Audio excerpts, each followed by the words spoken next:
ਵਾਹਿਗੁਰੂ ਜੀ ਕਾ ਖਾਲਸਾ ਵਾਹਿਗੁਰੂ ਜੀ ਕੀ ਫਤਿਹ। ਗੁਰੂ ਪਿਆਰੀ ਗੁਰੂ ਸਵਾਰੀ ਸਾਧ ਸੰਗਤ ਜੀਓ, ਆਪ ਜੀ ਬਹੁਤ ਹੀ ਵੱਡਿਆ ਭਾਗਾਂ ਵਾਲੇ ਹੋ ਜੋ ਧੰਨ ਧੰਨ ਸਾਹਿਬ ਸ੍ਰੀ ਗੁਰੂ ਨਾਨਕ ਦੇਵ ਜੀ ਦੇ ਚਰਨ ਛੋਹ ਪ੍ਰਾਪਤ ਸਥਾਨ ਗੁਰਦੁਆਰਾ ਨਾਨਕਸਰ ਸਾਹਿਬ ਦੀ ਯਾਤਰਾ ਕਰਕੇ ਜੁਗੋ ਜੋ ਅਟਾਲ ਧੰਨ ਧੰਨ ਸਾਹਿਬ ਸ੍ਰੀ ਗੁਰੂ ਗ੍ਰੰਥ ਸਾਹਿਬ ਦੇ ਸਾਹਮਣੇ ਹੋ ਕੇ ਆਪਣੇ ਜੀਵਨ ਦੀਆਂ ਅਨਮੋਲ ਪੜੀਆਂ ਦਾ ਆਨੰਦ ਪ੍ਰਾਪਤ ਕਰਦੇ ਸੀ। ਆਪ ਜੀ ਬੜੇ ਪਿਆਰ ਦੇ ਸਤਿਕਾਰ ਦੇ ਨਾਲ ਅੱਜ ਸਾਹਿਬ ਭਾਈ ਸਤਪਾਲ ਸਿੰਘ ਜੀ ਜੁੜੇ ਲਾਗੀ ਗੁਰਦੁਆਰਾ ਸੀਸਗੰਜ ਸਾਹਿਬ, ਗੁਰਦੁਆਰਾ ਮਾਨਾ ਸਾਹਿਬ ਗੁਰਬਾਣੀ ਕੀਰਤਨ ਜੁੜਦੇ ਸੀ। ਹੁਣ ਸਮਾਂ ਹੈ ਹਰ ਰੋਜ਼ ਦੀ ਤਰ੍ਹਾਂ ਗੁਰ ਇਤਿਹਾਸ ਦੇ ਵਿਚਾਰ ਦਾ, ਜੋ ਆਪ ਜੀ ਨੂੰ ਸਿੰਘ ਸਾਹਿਬ ਭਾਈ ਗੁਰਦੇਵ ਸਿੰਘ ਜੀ ਹੈਡ ਗ੍ਰੰਥੀ ਸਾਹਿਬਾਨ ਗੁਰਦੁਆਰਾ ਨਾਨਕਸਰ ਸਾਹਿਬ ਸਤਿਗੁਰੂ ਆਪ ਜੀ ਇਸ ਸਮਾਜ ਦੇ ਭਗਤੀ ਗੁਰੂ ਜੀ ਦੇ ਪ੍ਰਾਪਤ ਕਰੀਆਂ। ਹਰ ਐਤਵਾਰ ਨੂੰ ਗੁਰਦੁਆਰਾ ਮਾਨਾ ਸਾਹਿਬ ਜੀ ਵਿਖੇ, ਹਰ ਬੁੱਧਵਾਰ ਗੁਰਦੁਆਰਾ ਸੀਸਗੰਜ ਸਾਹਿਬ ਵਿਖੇ ਅੰਮ੍ਰਿਤ ਚਾਰ ਹੁੰਦਾ ਹੈ। ਇਹਨਾਂ ਵੇਲਾ ਭੈਣਾਂ ਨੇ ਅੰਮ੍ਰਿਤ ਛਕਣਾ ਹੋਵੇ, ਇਸੇ ਚਲਾਉਣ ਕਰਕੇ ਦਿਨ ਦੇ 11 ਵਜੇ ਪਹੁੰਚ ਕੇ ਇਹ ਲਾਭ ਪ੍ਰਾਪਤ ਕਰਦੇ ਹੋ। ਇਹ ਦੇ ਇਤਿਹਾਸਕ ਗੁਰਦੁਆਰੇ ਸਾਹਿਬਾਨ ਦੀ ਸੇਵਾ ਬਾਬਾ ਰਣਜੀਤ ਸਿੰਘ ਜੀ ਆਪ ਕਰਵਾਇਆ। ਆਪ ਦੀ ਧੰਨ ਸੇਵਾ ਕਰਕੇ ਗੁਰੂ ਦੀਆਂ ਖੁਸ਼ੀਆਂ ਪ੍ਰਾਪਤ ਕਰਨੀਆਂ। ਅਗਲੇ ਸਮੇਂ ਵਾਸਤੇ ਭਾਈ ਸਾਹਿਬ ਜੀ ਪਾਸੋਂ ਆਪ ਪਤਾ ਵਿਚਾਰ ਸੁਣੋ। ਵਾਹਿਗੁਰੂ ਜੀ ਕਾ ਖਾਲਸਾ ਵਾਹਿਗੁਰੂ ਜੀ ਕੀ ਫਤਿਹ। ਸਤਨਾਮ ਵਾਹਿਗੁਰੂ ਜੀ। ਗੁਰੂ ਨਾਨਕ ਪਦ ਪੰਕਜ ਬੰਧਨ, ਪਦ ਪੰਕਜ ਬੰਧਨ, ਸਿਮਰਉ ਅੰਗਦ ਦੁਖ ਨਿਕੰਦਨ, ਅਮਰਦਾਸ ਹਿਰਦੈ ਨਿਤ ਧਿਆਵੋ, ਹਿਰਦੈ ਨਿਤ ਧਿਆਵੋ, ਰਾਮਦਾਸ ਗੁਰੂ ਗੁਣ ਗਾਵੋ, ਗੁਰੂ ਅਰਜਨ ਬਿਗਨਨ ਕੇ ਨਾਸ਼ਕ, ਬਿਗਨਨ ਕੇ ਨਾਸ਼ਕ, ਹਰ ਗੋਬਿੰਦ ਸ਼ੁਭ ਸਮਤ ਪ੍ਰਕਾਸ਼ਕ,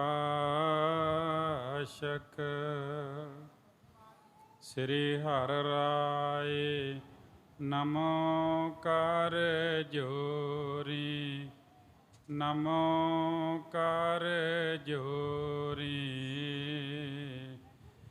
ਸ੍ਰੀ ਹਰਿ ਕ੍ਰਿਸ਼ਨ ਮਨਾਈ ਬਹੁਰੀ, ਤੇਗ ਬਹਾਦਰ ਪਰਮ ਕਿਰਪਾਲਾ, ਪਰਮ ਕਿਰਪਾਲਾ,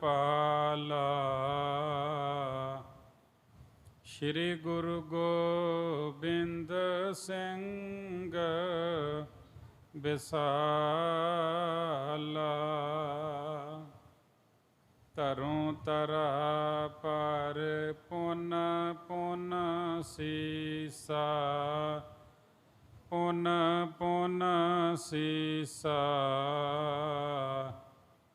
ਬੰਦੋਂ ਬਾਰ ਬਾਰ ਜਗਦੀਸ਼ਾ,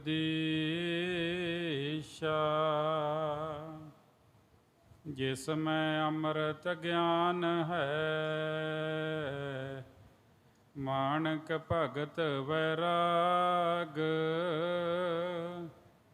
ਸ਼੍ਰੀ ਗੁਰੂ ਗ੍ਰੰਥ ਸਾਹਿਬ ਉਦਦ, ਬੰਦੋਂ ਕਰ ਅਨੁਰਾਗ, ਏਕ ਓੰਕਾਰ ਸਤਿਗੁਰੂ ਤੇ ਪ੍ਰਸਾਦ ਸਚ ਹੋਈ। ਵਾਹਿਗੁਰੂ ਜੀ ਕੀ ਫਤਿਹ। ਵਿਘਨ ਵਿਨਾਸ਼ਨ ਸੋਈ। ਗੁਰੂ ਨਾਨਕ ਪੁਰਸ਼ੋਤਮੰ ਪਰਵ ਪਰਾਵਰ ਨਾਥ। ਜੁਗਲ ਚਰਨ ਮਮ ਬੰਦਨਾ ਧਰ ਪਰ ਧਰ ਕਰ ਮਾਥ। ਜੁਗਲ ਚਰਨ ਮਮ ਬੰਦਨਾ ਧਰ ਪਰ ਧਰ ਕਰ ਮਾਥ।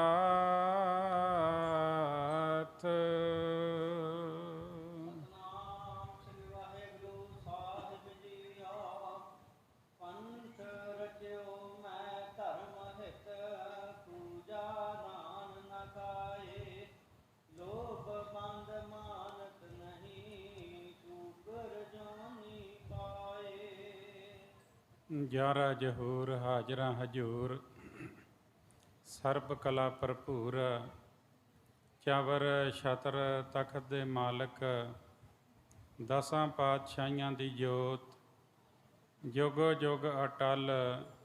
ਧੰਨ ਧੰਨ ਸਾਹਿਬ ਸ੍ਰੀ ਗੁਰੂ ਗ੍ਰੰਥ ਸਾਹਿਬ ਜੀ ਦੀ ਪਵਿੱਤਰ ਪਾਵਨ ਹਜ਼ੂਰੀ ਅੰਦਰ ਬਿਰਾਜਮਾਨ ਪਰਮ ਸਨਮਾਨਯੋਗ ਗੁਰੂ ਕੀ ਸਾਜੀ ਨਵਾਜੀ ਸਾਧ ਸੰਗਤ ਜੀ। ਆਪ ਜੀ ਵਡਭਾਗੇ ਹੋ। ਗੁਰੂ ਸਾਹਿਬ ਜੀ ਦੀ ਪਾਵਨ ਹਜ਼ੂਰੀ ਅੰਦਰ ਬੈਠ ਕਰਕੇ ਗੁਰਬਾਣੀ ਦਾ ਮਨੋਹਰ ਕੀਰਤਨ ਸਰਵਣ ਕਰਦੇ ਹੋਏ ਆਪਣਾ ਜਨਮ ਸਫਲ ਬਣਾ ਰਹੇ ਹੋ। ਸਾਰੇ ਮਿਲ ਕੇ ਬੜੇ ਪਿਆਰ ਸਤਿਕਾਰ ਦੇ ਨਾਲ ਫਤਿਹ ਬੁਲਾਓ ਜੀ। ਵਾਹਿਗੁਰੂ ਜੀ ਕਾ ਖਾਲਸਾ, ਵਾਹਿਗੁਰੂ ਜੀ ਕੀ ਫਤਿਹ। ਬੜੇ ਹੀ ਪਿਆਰ ਸਤਿਕਾਰ ਦੇ ਨਾਲ ਗੁਰੂ ਘਰ ਦੇ ਕੀਰਤਨੀਏ ਭਾਈ ਸਤਪਾਲ ਸਿੰਘ ਜੀ ਆਪ ਜੀ ਨੂੰ ਕੀਰਤਨ ਸਰਵਣ ਕਰਾ ਰਹੇ ਸਨ। ਹੁਣ ਸਮਾਂ ਹੋਇਆ ਹੈ ਲੜੀਵਾਰ ਗੁਰ ਇਤਿਹਾਸ ਦੀ ਪਾਵਨ ਕਥਾ ਦਾ। ਹਰ ਰੋਜ਼ ਬੜੇ ਪਿਆਰ ਸਤਿਕਾਰ ਦੇ ਨਾਲ ਆਪ ਜੀ ਇਹ ਪਾਵਨ ਕਥਾ ਸਰਵਣ ਕਰਦੇ ਹੋ। ਪਿਛੇ ਪ੍ਰਸੰਗ ਦੇ ਵਿੱਚ ਆਪ ਜੀ ਨੇ ਸਰਵਣ ਕੀਤਾ ਹੈ ਕਿ ਧੰਨ ਸ਼੍ਰੀ ਗੁਰੂ ਗੋਬਿੰਦ ਸਿੰਘ ਮਹਾਰਾਜ ਜੀ ਸਿੱਖਾਂ ਨੂੰ ਉਪਦੇਸ਼ ਦੇ ਰਹੇ ਹਨ। ਸਤਿਗੁਰੂ ਜੀ ਨੇ ਉਪਦੇਸ਼ ਦਿੰਦੇ ਹੋਏ ਇੱਕ ਗਾਥਾ ਸੁਣਾਈ ਹੈ। ਗੱਲ ਚੱਲੀ ਹੈ ਕਿ ਤੰਬਾਕੂ ਜਿਹੜਾ ਹੈ ਇਹ ਜਗਤ ਝੂਠ ਹੈ, ਇਹਨੂੰ ਛੂਹਣਾ ਤੱਕ ਨਹੀਂ ਹੈ, ਇਹ ਬਹੁਤ ਅਪਵਿੱਤਰ ਹੈ। ਤੇ ਸਾਹਿਬ ਜੀ ਕਹਿੰਦੇ ਵੀ ਅਜਮੇਰ ਦੇ ਬਾਦਸ਼ਾਹ ਦੀ ਇੱਕ ਲੜਕੀ ਹੋਈ। ਉਹ ਆਪਣੇ ਪਿਤਾ ਜੀ ਦੀ ਆਗਿਆ ਲੈ ਕੇ ਆਪਣਾ ਵਰ ਵੇਖ ਕੇ ਫਿਰ ਵਿਆਹ ਕਰਾਉਣਾ ਚਾਹੁੰਦੀ ਸੀ। ਉਹ ਨਿਸ਼ਚਾ ਧਾਰ ਕੇ ਖੋਜਣ ਲੱਗੀ, ਜਿਹੜਾ ਵਿਸ਼ਾਲ ਤਪ ਤਾਪਦਾ ਹੈ ਉਹ ਪੂਰੇ ਤੇਜ ਸਹਿਤ ਮੇਰਾ ਪਤੀ ਹੋਵੇ। ਲੱਭਦੀ ਰਹੀ, ਬੜੇ ਥਾਵਾਂ 'ਤੇ ਉਹਨੇ ਦੇਖਿਆ ਤੇ ਲੱਭਦਿਆਂ ਲੱਭਦਿਆਂ ਇੱਕ ਬ੍ਰਾਹਮਣ ਨੂੰ ਵੇਖਿਆ ਜਿਹਨੇ ਆਪਣੇ ਸਰੀਰ ਨੂੰ ਬਹੁਤ ਤਪਾਇਆ ਹੋਇਆ ਸੀ। ਕਹਿ ਲਓ ਇੱਕ ਤਪਸਵੀ ਦੇਖਿਆ। ਗੁਰੂ ਦੇ ਘਰ ਦੇ ਅੰਦਰ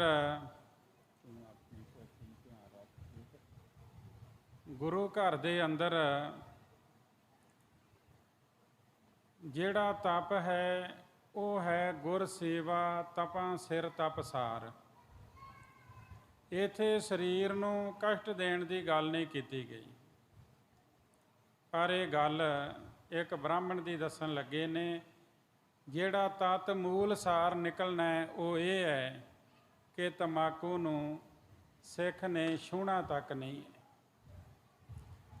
ਕਹਿੰਦੇ ਇੱਕ ਤਪਸੀ ਨੂੰ ਦੇਖਿਆ ਜਿਹੜਾ ਬਹੁਤ ਜਿਹਨੇ ਤਪ ਸਾਧਨਾ ਕੀਤੀ ਹੋਈ ਹੈ, ਤੇ ਜਦੋਂ ਉਹਨੇ ਦੇਖਿਆ ਉਹਨੂੰ ਵੇਦ ਮੰਤਰ ਕਿਸੇ ਪ੍ਰਕਾਰ ਦੇ ਸ਼ੰਕੇ ਤੋਂ ਬਿਨਾਂ ਯਾਦ ਸਨ, ਤੇ ਉਹ ਆਪਣੀ ਕਿਰਤ ਕਰਕੇ ਗੁਜ਼ਾਰਾ ਕਰਦਾ ਸੀ। ਕਿਰਤ ਕੀ ਕਰਦਾ ਸੀ ਕਿ ਕਿਸਾਨ ਦੀ ਖੇਤੀ ਦੇ ਵਿੱਚੋਂ ਸਿੱਟੇ ਚੁਗਦਾ ਸੀ। ਜਦੋਂ ਬਾਦਸ਼ਾਹ ਦੀ ਲੜਕੀ ਨੇ ਦੇਖਿਆ ਉਦੋਂ ਇਹ ਰੁੱਤ ਹੋਵੇਗੀ ਜਦੋਂ ਕਣਕ ਦੀ ਕਟਾਈ ਹੁੰਦੀ ਹੈ। ਕਟਾਈ ਤੋਂ ਬਾਅਦ ਜਿਹੜੇ ਸਿੱਟੇ ਜ਼ਮੀਨ ਦੇ ਵਿੱਚ ਡਿੱਗ ਜਾਂਦੇ ਨੇ ਉਹਨਾਂ ਨੂੰ ਬਹੁਤ ਲੋਕ ਆ ਕੇ ਚੁੱਕਦੇ ਨੇ, ਕਿਉਂਕਿ ਅਸੀਂ ਖੇਤੀ ਦਾ ਕੰਮ ਕੀਤਾ ਹੈ ਤੇ ਸਾਨੂੰ ਇਸ ਗੱਲ ਦਾ ਚੰਗੀ ਤਰ੍ਹਾਂ ਪਤਾ ਹੈ। ਸਿੱਟੇ ਚੁੱਕ ਕੇ ਉਹਨਾਂ ਦੇ ਵਿੱਚੋਂ ਦਾਣੇ ਕੱਢ ਕੇ ਫਿਰ ਉਹਨਾਂ ਨੂੰ ਵੇਚ ਕੇ ਦੁਕਾਨ ਤੋਂ ਸੌਦਾ ਲੈ ਕੇ ਆਉਣਾ, ਇਹ ਕਾਰ ਹੁੰਦੀ ਹੈ ਗਰੀਬ ਦੀ। ਕਹਿੰਦੇ ਉਹ ਸਿੱਟੇ ਚੁੱਕ ਕੇ ਗੁਜ਼ਾਰਾ ਕਰਦਾ ਸੀ, ਪਰ ਪਰਮਾਤਮਾ ਦੇ ਨਾਲ ਜੁੜਿਆ ਹੋਇਆ ਸੀ, ਵੇਦ ਮੰਤਰ ਉਹਨੂੰ ਯਾਦ ਸਨ। ਕਿਸਾਨ ਖੇਤੀ ਦੀ ਫਸਲ ਜਦ ਵੱਢ ਕੇ ਲੈ ਜਾਂਦਾ ਸੀ ਤੇ ਉਹਦੇ ਵਿੱਚੋਂ ਉਹ ਸਿੱਟੇ ਦਾਣੇ ਚੁੱਕ ਕੇ ਲਿਆਉਂਦਾ ਸੀ, ਆਪਣੇ ਸਰੀਰ ਦਾ ਨਿਰਵਾਹ ਕਰਦਾ ਸੀ। ਵੇਦ ਦੇ 6 ਅੰਗ ਆਦਿ ਪੜ੍ਹ ਕੇ ਚਿੱਤ ਵਿੱਚ ਧੀਰਜ ਧਾਰਨ ਕਰਦਾ ਸੀ। ਜਦੋਂ ਦੇਖਿਆ ਉਸ ਲੜਕੀ ਨੇ ਕਿ ਇਹਨੇ ਵਿਸ਼ਾਲ ਤਪ ਦਾ ਖਜ਼ਾਨਾ ਪ੍ਰਾਪਤ ਕੀਤਾ ਹੋਇਆ ਹੈ ਤੇ ਬੁੱਧੀ ਬਲ ਦੇ ਨਾਲ ਭਿੰਨ ਭਿੰਨ ਉਪਾਅ ਕਰਕੇ ਉਸਨੇ ਉਸੇ ਬ੍ਰਾਹਮਣ ਦੇ ਨਾਲ ਵਿਆਹ ਕਰਵਾ ਲਿਆ। ਹੁਣ ਇੱਥੇ ਬ੍ਰਾਹਮਣ ਦੇ ਮਨ ਦੇ ਵਿੱਚ ਇੱਕ ਗੱਲ ਸੁੱਝੀ ਹੈ। ਉਹ ਕਹਿਣ ਲੱਗਾ ਵੀ ਜੇ ਮੈਂ ਸੰਗ ਕਰਾਂਗਾ ਇਹਦਾ, ਮੇਰਾ ਤਪ ਜਾਂਦਾ ਰਹੇਗਾ। ਇੱਥੇ ਆ ਕੇ ਉਹਨੇ ਐਸੀ ਸੋਚ ਆਪਣੇ ਮਨ ਵਿੱਚ ਸੋਚ ਲਈ ਹੈ। ਤੇ ਗੁਰਮਤਿ ਇਸ ਬਾਰੇ ਕੀ ਕਹਿੰਦੀ ਹੈ? ਗੁਰਮਤਿ ਆਖਦੀ ਹੈ, ਏਕਾ ਨਾਰੀ ਜਤੀ ਹੋਏ, ਪਰ ਨਾਰੀ ਧੀ ਭੈਣ ਵਖਾਣੇ। ਹਉ ਤਿਸ ਘੋਲ ਕਮਾਇਆ, ਪਰ ਨਾਰੀ ਦੇ ਨੇੜ ਨਾ ਜਾਵੇ। पर बेटी को बेटी जानै, पर स्त्री को मात बखानै। अपन स्त्री सो रात होई, रहतवंत गुर का सिंह सोई। गुरु नानक देव जी महाराज ने आप गृहस्थ धर्म ਨੂੰ अपनाया और भाई गुरदास जी ने गृहस्थ धर्म ਨੂੰ ਸਭ ਤੋਂ ਉੱਚਾ ਦੱਸਿਆ, पर नाल ਕਹਿ ਦਿੱਤਾ ਏਕਾ ਨਾਰੀ ਜਤੀ ਹੋਏ, ਪਰ ਨਾਰੀ ਧੀ ਭੈਣ ਵਖਾਣੇ। ਜਦੋਂ ਕਿਸੇ ਦੀ ਬੱਚੀ ਨੂੰ ਦੇਖੇ ਉਹਨੂੰ ਆਪਣੀ ਬੱਚੀ ਨਜ਼ਰ ਆਵੇ, ਕਿਸੇ ਦੀ ਭੈਣ ਨੂੰ ਦੇਖੇ ਆਪਣੀ ਭੈਣ ਨਜ਼ਰ ਆਵੇ, ਕਿਸੇ ਦੀ ਮਾਂ ਨੂੰ ਦੇਖੇ ਆਪਣੀ ਮਾਂ ਨਜ਼ਰ ਆਵੇ। ਪਰ ਇੱਥੇ ਇਹਨੇ ਥੋੜ੍ਹਾ ਜਿਹਾ ਹੋਰ ਤਰੀਕੇ ਨਾਲ ਸੋਚ ਲਿਆ ਹੈ ਤੇ ਕਹਿੰਦੇ ਆਪਣੇ ਦਿਵਾਲੇ ਉਹ ਲੋਹੇ ਦਾ ਕੋਟ ਕਿਲ੍ਹਾ ਬਣਾ ਲੈਂਦਾ ਸੀ ਮੰਤਰ ਪੜ੍ਹ ਕੇ। ਜਦੋਂ ਪਤਾ ਲੱਗਾ ਰਾਜੇ ਨੂੰ ਤੇ ਉਹਨਾਂ ਨੇ ਆਪਣੇ ਵਜ਼ੀਰਾਂ ਦੇ ਨਾਲ ਹੋਰ ਪੁਰਸ਼ਾਂ ਦੇ ਨਾਲ ਸਲਾਹ ਕੀਤੀ ਹੈ ਕਿ ਕੀ ਉਪਾਅ ਕੀਤਾ ਜਾਵੇ, ਕਿਸ ਤਰ੍ਹਾਂ ਇਸ ਨੂੰ ਸਮਝਾਇਆ ਜਾਵੇ। ਤੇ ਉਹਨਾਂ ਆਖਿਆ ਵੀ ਇਹਨੂੰ ਥੋੜ੍ਹਾ ਜਿਹਾ ਤੰਬਾਕੂ ਪਿਲਾ ਦਿਓ, ਇਹਦੇ ਜਿਹੜੇ ਮੰਤਰ ਹਨ ਉਹ ਕੰਮ ਨਹੀਂ ਕਰਨਗੇ, ਕਿਉਂਕਿ ਤੰਬਾਕੂ ਇੰਨਾ ਮਾੜਾ ਹੈ। ਜਦੋਂ ਸਿੱਖ ਰਹਿਤ ਮਰਿਆਦਾ ਤਿਆਰ ਕੀਤੀ ਤੇ ਇਹਨੂੰ ਬੱਜਰ ਕਰੈਤ ਦੇ ਵਿੱਚ ਦਾਖਲ ਕੀਤਾ, ਉੱਥੇ 4 ਬੱਜਰ ਕਰੈਤਾਂ ਦੇ ਵਿੱਚ ਅੰਕਿਤ ਕੀਤਾ ਹੈ। ਤੇ ਉਦੋਂ ਦੱਸਿਆ ਜਾਂਦਾ ਵੀ ਤੰਬਾਕੂ ਆਦਿ ਤੋਂ ਲੈ ਕੇ ਹੋਰ ਕਿਸੇ ਪ੍ਰਕਾਰ ਦਾ ਨਸ਼ਾ ਸਿੱਖ ਨੇ ਨਹੀਂ ਕਰਨਾ। ਤੰਬਾਕੂ ਉੱਥੇ ਇਕੱਲਾ ਤਾਂ ਲਿਖਿਆ ਵੀ ਸਸਤੇ ਤੋਂ ਸਸਤਾ ਜਿਹੜਾ ਨਸ਼ਾ ਹੈ ਉਹ ਤੰਬਾਕੂ ਹੈ। ਗਰੀਬ ਤੋਂ ਗਰੀਬ ਵੀ ਲੈ ਕੇ ਖਾਈ ਜਾਂਦਾ ਹੈ, ਸਗੋਂ ਜਿਹੜੇ ਗਰੀਬ ਨੇ ਉਹ ਜ਼ਿਆਦਾ ਇਹਦੀ ਵਰਤੋਂ ਕਰਦੇ ਨੇ ਤੇ ਜੀਵਨ ਨੂੰ ਭ੍ਰਸ਼ਟ ਕਰ ਦਿੰਦਾ ਹੈ। ਕਹਿਣ ਲੱਗੇ ਇਹਨੂੰ ਤੰਬਾਕੂ ਪਿਲਾ ਦਿਓ, ਇਹਦੇ ਮੰਤਰ ਕੰਮ ਨਹੀਂ ਕਰਨਗੇ। ਤੇ ਹੁਣ ਉਹਨਾਂ ਨੇ ਜਦੋਂ ਇਹਨੂੰ ਤੰਬਾਕੂ ਪਿਲਾ ਦਿੱਤਾ, ਸਾਰੇ ਜਿਹੜੇ ਮੰਤਰ ਸਨ ਉਹਨਾਂ ਦੀ ਸ਼ਕਤੀ ਜਾਂਦੀ ਰਹੀ। ਗੁਰੂ ਸਾਹਿਬ ਜੀ ਨੇ ਇਹ ਸਮਝਾਉਣਾ ਕੀਤਾ ਕਿ ਭਾਈ ਜਗਤ ਝੂਠ ਮੈਂ ਦੋਸ਼ ਵਡੇਰਾ। ਇਹ ਜੋ ਜਗਤ ਝੂਠ ਹੈ ਇਹਦੇ ਵਿੱਚ ਬਹੁਤ ਵੱਡਾ ਦੋਸ਼ ਹੈ। ਕਰਿਓ ਬਤਾਵਣ ਪ੍ਰਭ ਤਿਸ ਬੇਰਾ। ਗੁਰੂ ਸਾਹਿਬ ਨੇ ਉਸ ਵੇਲੇ ਸਾਰਿਆਂ ਨੂੰ ਦੱਸਣਾ ਕੀਤਾ, ਧਰਮ ਹਿੰਦ ਕੋ ਮੰਤਰ ਸਮੇਤ ਕਰਮ ਵਿਨਾਸ਼ਨ ਕੋ ਵੱਡ ਹੇਤ। ਹਿੰਦੂ ਧਰਮ ਨੂੰ ਮੰਤਰਾਂ ਸਮੇਤ ਕਰਮਾਂ ਦਾ ਨਾਸ਼ ਕਰਨ ਦਾ ਇਹ ਵੱਡਾ ਕਾਰਨ ਤੰਬਾਕੂ ਹੀ ਹੈ। ਤੰਬਾਕੂ ਜਗਤ ਵਿੱਚ ਕਲਯੁਗ ਦਾ ਚੋਬਦਾਰ ਹੈ। ਸੋਚ ਆਦਿ ਦੇ ਸਾਰੇ ਗੁਣਾਂ ਨੂੰ ਨਾਸ਼ ਕਰਨ ਵਾਲਾ ਹੈ। ਪਵਿੱਤਰਤਾ ਦੇ ਜਿਹੜੇ ਗੁਣ ਹਨ, ਜੇ ਕੋਈ ਇਹਦੇ ਨਾਲ ਵੀ ਲੱਗ ਜਾਵੇ, ਇਹਨੂੰ ਛੂਹ ਵੀ ਜਾਵੇ ਤੇ ਇਹ ਅਪਵਿੱਤਰ ਕਰ ਦਿੰਦਾ ਹੈ। ਕਵੀਆਂ ਦੀ ਇਹ ਸਭਾ ਲੱਗੀ ਹੋਈ ਹੈ ਤੇ ਉੱਥੇ ਗੁਰੂ ਸਾਹਿਬ ਜੀ ਨੇ ਇਹ ਉਪਦੇਸ਼ ਦਿੱਤਾ ਵੀ ਭਾਈ ਤੰਬਾਕੂ ਤੋਂ ਦੂਰ ਰਹਿਣਾ ਹੈ, ਕਦੇ ਵੀ ਤੰਬਾਕੂ ਦੇ ਨੇੜੇ ਨਹੀਂ ਆਉਣਾ। ਹੋਰ ਜਿਹੜੇ ਉੱਤਰ ਰਹਿ ਗਏ ਸਨ ਗੁਰੂ ਜੀ ਨੇ ਸਾਰਿਆਂ ਨੂੰ ਸੁਣਾਏ, ਜਿਨ੍ਹਾਂ ਨੂੰ ਸੁਣ ਕੇ ਹਿਰਦੇ ਵਿੱਚ ਤੁਰੰਤ ਨਿਸ਼ਚਾ ਆ ਗਿਆ। ਸਾਰੇ ਬੜੇ ਖੁਸ਼ ਹੋ ਗਏ ਕਿ ਸਤਿਗੁਰੂ ਜੀ ਨੇ ਚੰਗੇ ਉਪਦੇਸ਼ ਦੱਸੇ ਹਨ। ਇਸ ਤਰ੍ਹਾਂ ਕਵੀ ਜੀ ਕਹਿੰਦੇ ਕਿ ਧਰਤੀ ਵਿੱਚ ਜਿਹੜੇ ਪਾਪ ਵਸਦੇ ਨੇ ਉਹ ਤੰਬਾਕੂ ਦੇ ਵਿੱਚ ਆ ਕੇ ਵਸਣਗੇ। ਉਸ ਤੰਬਾਕੂ ਪੀਣ ਵਾਲੇ ਵਕਤਾ ਬ੍ਰਾਹਮਣ ਤੋਂ ਜੋ ਸਰੋਤਾ ਕਥਾ ਸੁਣੇਗਾ ਉਸ ਨੂੰ ਵੀ ਲੱਗਣਗੇ। ਐਸੇ ਕਰਕੇ ਬ੍ਰਾਹਮਣ ਦੀ ਉਸ ਬੰਦੇ ਦੀ ਪੂਜਾ ਕਰੋ ਜਿਹੜਾ ਤੁਹਾਨੂੰ ਪਤਾ ਹੈ ਕਿ ਵਾਕਿਆ ਹੀ ਇਹ ਬਿਲਕੁਲ ਧਰਮੀ ਹੈ, ਉਹਦਾ ਸਤਿਕਾਰ ਕਰੋ। ਤੇ ਸਿੱਖ ਧਰਮ ਦੇ ਵਿੱਚ ਦੱਸਿਆ ਕਿ ਪੂਜਾ ਅਕਾਲ ਦੀ ਕਰਨੀ। ਆਪਾਂ ਹਿੰਦੂ ਧਰਮ ਦੇ ਵਿੱਚ ਬ੍ਰਾਹਮਣ ਨੇ ਆਖਿਆ ਮੈਂ ਸਭ ਤੋਂ ਵੱਡਾ ਹੈ ਤੇ ਆਪਣੀ ਪੂਜਾ ਕਰਵਾਈ, ਤੇ ਖੱਤਰੀ ਨੇ ਥੋੜਾ ਡੌਲਿਆਂ ਦਾ ਜ਼ੋਰ ਦਿਖਾਇਆ ਤੇ ਉਹਨੂੰ ਦੇਸ਼ ਦੇ ਬਾਰਡਰ ਤੇ ਭੇਜ ਦਿੱਤਾ। ਤੇ ਜਿਹੜਾ ਵੈਸ਼ ਤੇ ਸੂਦਰ ਸੀ ਉਹਦੇ ਤੋਂ ਆਪਣੀ ਸੇਵਾ ਕਰਵਾਈ, ਉਹਨਾਂ ਨੂੰ ਸਾਰੇ ਕੰਮ ਧੰਦਿਆਂ ਵਿੱਚ ਲਾ ਕੇ ਰੱਖਿਆ। ਤੇ ਅਕਾਲ ਪੁਰਖ ਦੀ ਪੂਜਾ ਕਿੱਦਾਂ ਕਰਨੀ ਹੈ? ਇੱਥੇ ਟੱਲੀਆਂ ਖੜਕਾਉਣ ਦੀ ਲੋੜ ਨਹੀਂ, ਇੱਥੇ ਧੂਫਾਂ ਦਿਖਾਉਣ ਦੀ ਲੋੜ ਨਹੀਂ, ਇੱਥੇ ਦੀਵੇ ਜਗਾਉਣ ਦੀ ਲੋੜ ਨਹੀਂ। ਕਹਿੰਦੇ ਇਹ ਸਾਰਾ ਕੁਝ ਜੇ ਨਾ ਹੋਇਆ ਤੇ ਪੂਜਾ ਕਿੱਦਾਂ ਹੋਵੇਗੀ? ਤੇ ਸਾਹਿਬ ਜੀ ਨੇ ਬਾਣੀ ਵਿੱਚ ਦੱਸਿਆ, ਪੂਜਾ ਕੀਚੈ ਨਾਮ ਧਿਆਈਐ ਵਿਣ ਨਾਵੇ ਪੂਜ ਨਾ ਹੋਏ। ਕਹਿੰਦੇ ਅਕਾਲ ਪੁਰਖ ਦੀ ਪੂਜਾ ਉਹਦਾ ਨਾਮ ਜਪ ਕੇ ਹੁੰਦੀ ਹੈ। ਤੇ ਜੇ ਤੁਸੀਂ ਸਾਰਾ ਕੁਝ ਕਰ ਲਓ, ਦੀਵੇ ਵੀ ਜਗਾ ਲਓ, ਧੂਫਾਂ ਵੀ ਦਿਖਾ ਲਓ, ਸਾਰਾ ਕੁਝ ਕਰ ਲਓ, ਸਾਰੇ ਅਡੰਬਰ, ਤੇ ਉਹਦਾ ਨਾਮ ਨਾ ਜਪੋ ਤੇ ਉਹਦੀ ਪੂਜਾ ਹੋ ਹੀ ਨਹੀਂ ਸਕਦੀ। ਇਸ ਵਾਸਤੇ ਅਕਾਲ ਪੁਰਖ ਦੀ ਪੂਜਾ ਕਰਨੀ, ਉਹਦਾ ਨਾਮ ਜਪ ਕੇ, ਉਹਨੂੰ ਸਿਮਰ ਕੇ। ਗੁਰੂ ਸਾਹਿਬ ਜੀ ਨੇ ਆਖਿਆ ਕਿ ਜਿਹੜਾ ਬੰਦਾ ਬਿਲਕੁਲ ਧਰਮੀ ਹੈ ਉਹਦਾ ਸਤਿਕਾਰ ਕਰੋ।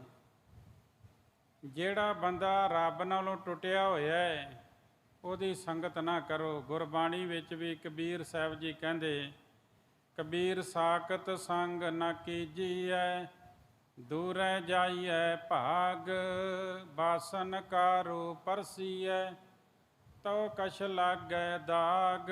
ਕਹਿੰਦੇ ਵੀ ਕਾਲੇ ਬਰਤਨ ਨੂੰ ਜੇ ਆਪਾਂ ਪਕੜਾਂਗੇ, ਹੁਣ ਤਾਂ ਬਰਤਨ ਕਾਲੇ ਹੀ ਨਹੀਂ ਹੁੰਦੇ, ਉਦੋਂ ਲੱਕੜਾਂ ਦੀ ਅੱਗ ਹੁੰਦੀ ਸੀ, ਬਾਲਣ ਦੇ ਨਾਲ ਲੱਕੜਾਂ ਦੇ ਨਾਲ ਭੋਜਨ ਤਿਆਰ ਕੀਤਾ ਜਾਂਦਾ ਸੀ, ਜਾਂ ਗੋਬਰ ਦੀਆਂ ਪਾਥੀਆਂ ਬਣਾ ਕੇ ਉਹਨਾਂ ਦੇ ਨਾਲ ਲੰਗਰ ਪਕਾਇਆ ਜਾਂਦਾ ਸੀ। ਤੇ ਜੇ ਕਦੀ ਸਟੋਵ ਵੀ ਬਾਲਿਆ ਜਾਂਦਾ ਸੀ ਤੇ ਉਹ ਵੀ ਬਰਤਨ ਕਾਲੇ ਕਰ ਦਿੰਦਾ ਸੀ। ਪਰ ਹੁਣ ਤੇ ਗੈਸ ਚੁੱਲ੍ਹਾ ਹੈ, ਉਹ ਬਰਤਨ ਕਾਲੇ ਕਰਦਾ ਹੀ ਨਹੀਂ। ਪਰ ਉਹਨਾਂ ਸਮਿਆਂ ਦੀ ਗੱਲ ਦੇ ਕਹਿ ਕੇ ਉਦਾਹਰਨ ਦਿੱਤੀ ਵੀ ਕਾਲੇ ਬਰਤਨ ਨੂੰ ਜੇ ਪਕੜੋਗੇ ਕੋਈ ਨਾ ਕੋਈ ਦਾਗ ਜ਼ਰੂਰ ਲੱਗ ਜਾਏਗਾ। ਇਸੇ ਤਰ੍ਹਾਂ ਜੇ ਸਾਖਤ ਦੀ ਸੰਗਤ ਕਰੋਗੇ ਕੋਈ ਨਾ ਕੋਈ ਦਾਗ ਉਹ ਜੀਵਨ ਦੇ ਵਿੱਚ ਜ਼ਰੂਰ ਲਾਵੇਗੀ। ਜਿਹੜੀ ਸਾਖਤ ਦੀ ਸੰਗਤ ਹੈ ਉਹ ਇੰਨੀ ਮਾੜੀ ਹੈ। ਸਾਖਤ ਦੀ ਸੰਗਤ ਕਦੇ ਨਹੀਂ ਕਰਨੀ। ਸੰਗਤ ਕਰਨੀ ਹੈ ਸਾਧੂ ਦੀ, ਰੱਬ ਦੇ ਨਾਲ ਜੁੜੇ ਹੋਏ ਦੀ। ਇੱਥੇ ਆਖਿਆ ਕਿ ਜਿਹੜਾ ਸੌਜ ਦਾ ਬਚਿਆ ਹੋਇਆ ਜਲ ਉਹ ਵੀ ਅਪਵਿੱਤਰ ਹੁੰਦਾ ਹੈ, ਨਗੋਰੇ ਦੇ ਹੱਥ ਦਾ ਪਾਣੀ ਵੀ ਅਪਵਿੱਤਰ ਹੁੰਦਾ ਹੈ, ਤੇ ਜਿਹੜਾ ਕੂਕਰ ਹੈ ਉਹਦਾ ਜੂਠਾ ਵੀ ਅਪਵਿੱਤਰ ਹੁੰਦਾ ਹੈ, ਤੇ ਜਿਹੜਾ ਪਾਣੀ ਮੈਲਾ ਪਾਣੀ ਹੈ ਉਹ ਵੀ ਅਪਵਿੱਤਰ ਹੁੰਦਾ ਹੈ। ਇਸੇ ਤਰ੍ਹਾਂ ਜਿਹੜਾ ਤੰਬਾਕੂ ਹੈ ਉਹ ਵੀ ਅਪਵਿੱਤਰ ਹੈ। ਤੇ ਅੱਗੇ ਸਤਿਗੁਰੂ ਜੀ ਜਿਸ ਤਰ੍ਹਾਂ ਉਪਦੇਸ਼ ਦੇ ਰਹੇ ਹਨ, ਬੜੇ ਪਿਆਰ ਸਤਿਕਾਰ ਦੇ ਨਾਲ ਸਰਵਣ ਕਰੋ।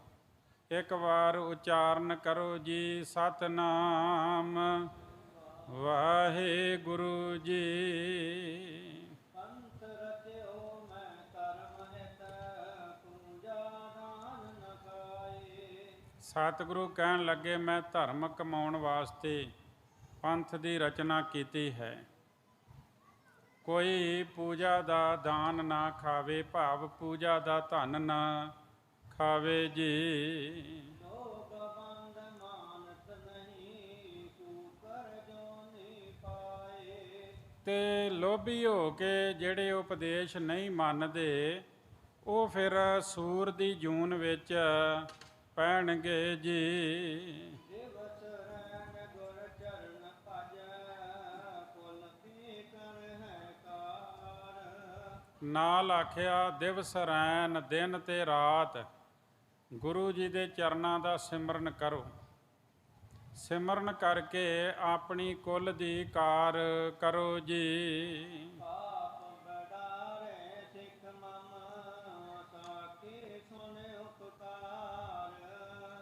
ਤੇ ਜਿਹੜੀ ਮੇਰੀ ਸਿੱਖਿਆ ਵਾ ਇਸ ਨੂੰ ਸੁਣ ਕੇ ਪਾਪ ਦੂਰ ਕਰੇ ਮੇਰਾ ਸਿੱਖ, ਤੇ ਪਰਉਪਕਾਰ ਵਾਸਤੇ ਅੱਗੇ ਸਾਖੀਆਂ ਸੁਣਾਵੇ ਜੀ। ਅੰਡੇ ਕੀ ਪਾਹੁਲ ਜਿਨੋ, ਸੋ ਸਸਤਨ ਕੋ ਤਾਰ। ਜਿਨ੍ਹਾਂ ਨੇ ਖੰਡੇ ਦੀ ਪੌਲ ਛਕੀ, ਭਾਵ ਖੰਡੇ ਬਾਟੇ ਦਾ ਅੰਮ੍ਰਿਤ ਛਕਿਆ ਹੈ, ਸੋ ਸ਼ਾਸਤਰਨ ਕੋ ਧਾਰ, ਉਹ ਸ਼ਾਸਤਰਾਂ ਨੂੰ ਧਾਰਨ ਕਰੇ।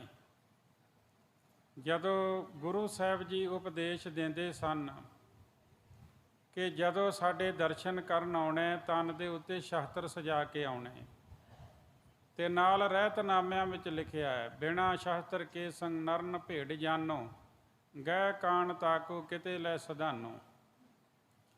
ਕਹਿੰਦੇ ਸ਼ਾਸਤਰਾਂ ਤੋਂ ਬਿਨਾਂ ਮਨੁੱਖ ਭੇਡ ਦੀ ਨਿਆਈ ਹੈ, ਕੰਨੋਂ ਫੜ ਕੇ ਭੇਡ ਨੂੰ ਕਿਤੇ ਵੀ ਲਿਜਾਇਆ ਜਾ ਸਕਦਾ ਹੈ, ਤੇ ਸ਼ਾਸਤਰਹੀਨ ਮਨੁੱਖ ਨੂੰ ਬੰਦੀ ਬਣਾ ਕੇ ਕਿਤੇ ਵੀ ਲਿਜਾ ਸਕਦਾ ਹੈ, ਕੋਈ ਵੀ ਸਜ਼ਾ ਦੇ ਸਕਦਾ ਹੈ।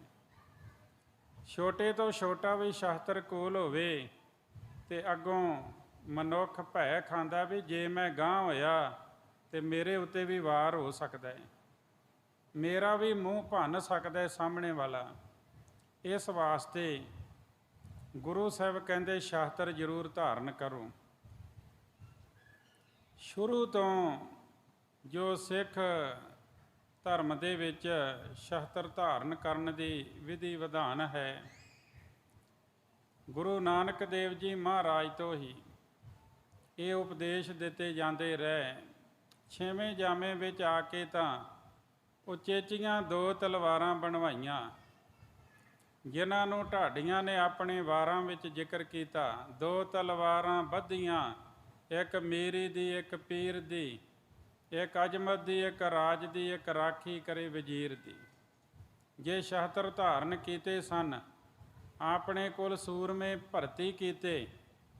ਇਹੀ ਉਹ ਸਥਾਨ ਜਿਸ ਸਥਾਨ ਦੀ ਰਚਨਾ ਗੁਰੂ ਹਰਗੋਬਿੰਦ ਸਾਹਿਬ ਮਹਾਰਾਜ ਨੇ ਕੀਤੀ, ਸ਼੍ਰੀ ਅਕਾਲ ਤਖਤ ਸਾਹਿਬ, ਜਿਹਦੀ ਰਚਨਾ ਮੀਰੀ ਪੀਰੀ ਦੇ ਮਾਲਕ ਨੇ ਕੀਤੀ, ਔਰ ਰਚਨਾ ਕਰਕੇ ਤਖਤ ਬਣਵਾ ਕੇ ਆਖਿਆ ਸੀ ਅਕਾਲ ਤਖਤ। ਇਸ ਦਾ ਨਾਂ ਹੈ ਅਕਾਲ ਤਖਤ।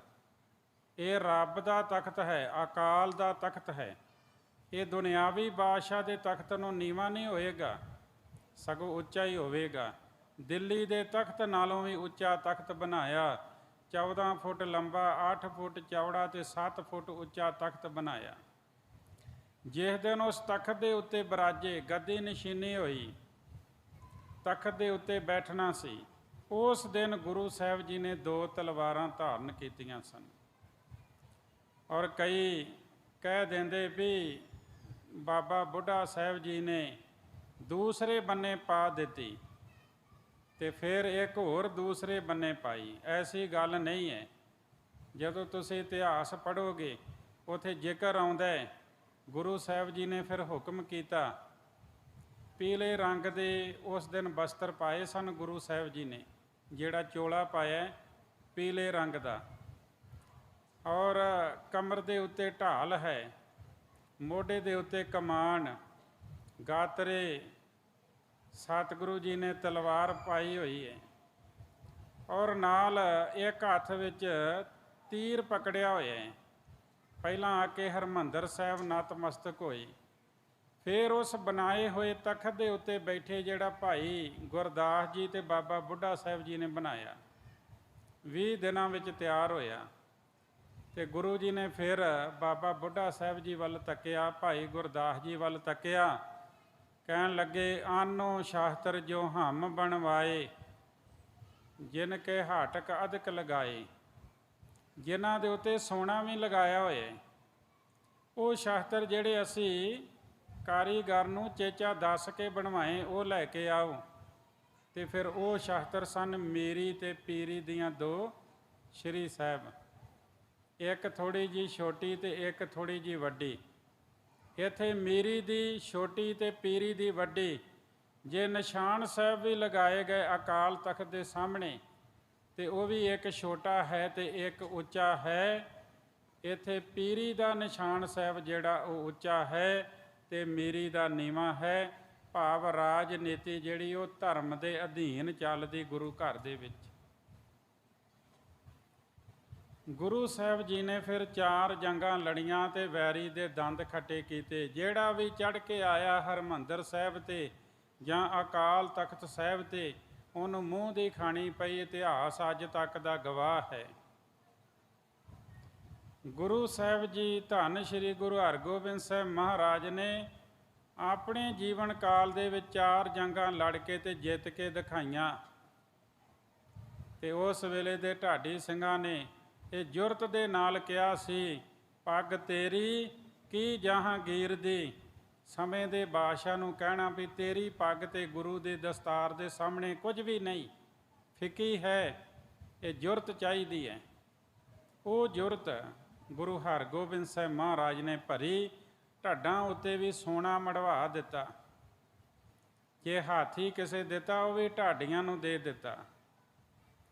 ਇਹ ਅਕਾਲ ਤਖਤ ਸਾਹਿਬ ਜਿਹਦੀ ਪਹਿਲੀ ਮੰਜ਼ਿਲ ਜੱਸਾ ਸਿੰਘ ਆਹਲੂਵਾਲੀਆ ਨੇ ਬਣਵਾਈ, ਤੇ ਗੁਰੂ ਨੇ ਇੱਕ ਖੂਹ ਲਵਾਇਆ ਸੀ। ਪਹਿਲਾਂ ਉਹ ਅਕਾਲ ਤਖਤ ਦੀ ਜਿਹੜੀ ਬਿਲਡਿੰਗ ਸੀ ਉਹਦੇ ਤੋਂ ਬਾਹਰ ਸੀ, ਪਰਿਕਰਮਾ ਵਿੱਚ ਸੀਗਾ। ਪਹਿਲੀ ਮੰਜ਼ਿਲ ਜੱਸਾ ਸਿੰਘ ਆਹਲੂਵਾਲੀਆ ਨੇ, ਉੱਪਰਲੀਆਂ ਮੰਜ਼ਿਲਾਂ ਮਹਾਰਾਜਾ ਰਣਜੀਤ ਸਿੰਘ ਨੇ, ਗੁੰਮਤ ਦੀ ਸੇਵਾ ਹਰੀ ਸਿੰਘ ਨਲੂਆ ਨੇ ਕਰਵਾਈ। ਤੇ ਹੁਣ ਗੱਲ ਆਉਂਦੀ ਹੈ 84 ਦੀ, ਜਦੋਂ ਇਹ ਅਕਾਲ ਤਖਤ ਢਹਿ ਢੇਰੀ ਹੋਇਆ। ਉਸ ਤੋਂ ਬਾਅਦ ਇਹ ਬਿਲਡਿੰਗ ਵੱਡੀ ਬਣਾਈ ਗਈ। ਇੰਨੀ ਕੁ ਵੱਡੀ ਬਣਾ ਦਿੱਤੀ ਵੀ ਜਿਹੜਾ ਖੂਹ ਪਰਿਕਰਮਾ ਵਿੱਚ ਸੀ ਉਹ ਫਿਰ ਅਕਾਲ ਤਖਤ ਦੇ ਅੰਦਰ ਹੀ ਆ ਗਿਆ। ਉਹ ਹੁਣ ਤਹਿਖਾਨੇ ਦੇ ਵਿੱਚ ਹੈ। ਜੇ ਦਰਸ਼ਨ ਕਰਨੇ ਹੋਣ ਆਪ ਜੀ ਨੇ, ਉਹਦਾ ਨਾਂ ਅਕਾਲ ਸਰ ਰੱਖਿਆ। ਜਦੋਂ ਇਹ ਅੰਗਰੇਜ਼ ਗਏ ਨਾ ਸਾਡੇ ਦੇਸ਼ ਦੇ ਵਿੱਚੋਂ, ਉਦੋਂ ਉਹਨਾਂ ਨੇ 2 ਵੱਡੀਆਂ ਕੌਮਾਂ ਨੂੰ ਆਖਿਆ ਵੀ ਆਪਣਾ ਆਪਣਾ ਸੂਬਾ ਲੈ ਲਓ। ਹੁਣ ਜਿਹੜੇ ਇਸਲਾਮ ਧਰਮ ਵਾਲੇ ਸਨ, ਮੁਸਲਮਾਨ ਵੀਰ, ਉਹਨਾਂ ਨੇ ਤੇ ਆਪਣਾ ਪਾਕਿਸਤਾਨ ਲੈ ਲਿਆ। ਇੱਧਰ ਬਲਦੇਵ ਸਿੰਘ ਮਾਨ, ਉਹਦੇ ਨਾਲ ਜਦੋਂ ਗੱਲਬਾਤ ਹੋਈ ਅੰਗਰੇਜ਼ਾਂ ਨੇ ਆਖਿਆ ਤੁਸੀਂ ਰੁਕ ਜਾਓ, ਨਹਿਰੂ ਜੀ ਨੂੰ ਜਾਣ ਦਿਓ, ਸਾਡੇ ਨਾਲ ਗੱਲਬਾਤ ਕਰਕੇ ਜਾਇਓ, ਆਪਣਾ ਸੂਬਾ ਲੈ ਲਿਓ। ਤੇ ਨਹਿਰੂ ਜੀ ਨੂੰ ਪੁੱਛਣ ਚਲੇ ਗਏ ਵੀ ਮੈਨੂੰ ਇਹ ਸੁਨੇਹਾ ਦੇ ਰਹੇ ਨੇ, ਮੈਂ ਗੱਲਬਾਤ ਕਰਕੇ ਆ ਜਾਵਾਂਗਾ। ਉਹਨੇ ਬਾਹੋਂ ਫੜ ਕੇ ਨਾਲ ਬਿਠਾ ਲਿਆ, ਕਹਿੰਦੇ ਨਹੀਂ, ਆਪਾਂ ਭਰਾ ਹਾਂ, ਤੁਸੀਂ ਜਿੱਦਾਂ ਕਹੋਗੇ ਉਸੇ ਤਰ੍ਹਾਂ ਹੀ ਤੁਹਾਨੂੰ ਸੂਬਾ ਦਿੱਤਾ ਜਾਏਗਾ, ਤੁਹਾਡੀ ਪੂਰੀ ਪੂਰੀ ਗੱਲ ਮੰਨੀ ਜਾਏਗੀ, ਸਤਿਕਾਰ ਹੋਏਗਾ।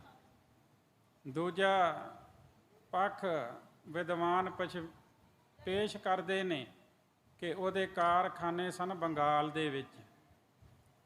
ਕਿਸੇ ਨੇ ਕਿਹਾ ਜੇ ਪੰਜਾਬੀ ਸੂਬਾ ਲੈ ਲਿਆ ਤੇ ਜਿਹੜੇ ਬੰਗਾਲ ਵਿੱਚ ਕਾਰਖਾਨੇ ਉਹਨਾਂ ਦਾ ਕੀ ਹੋਏਗਾ।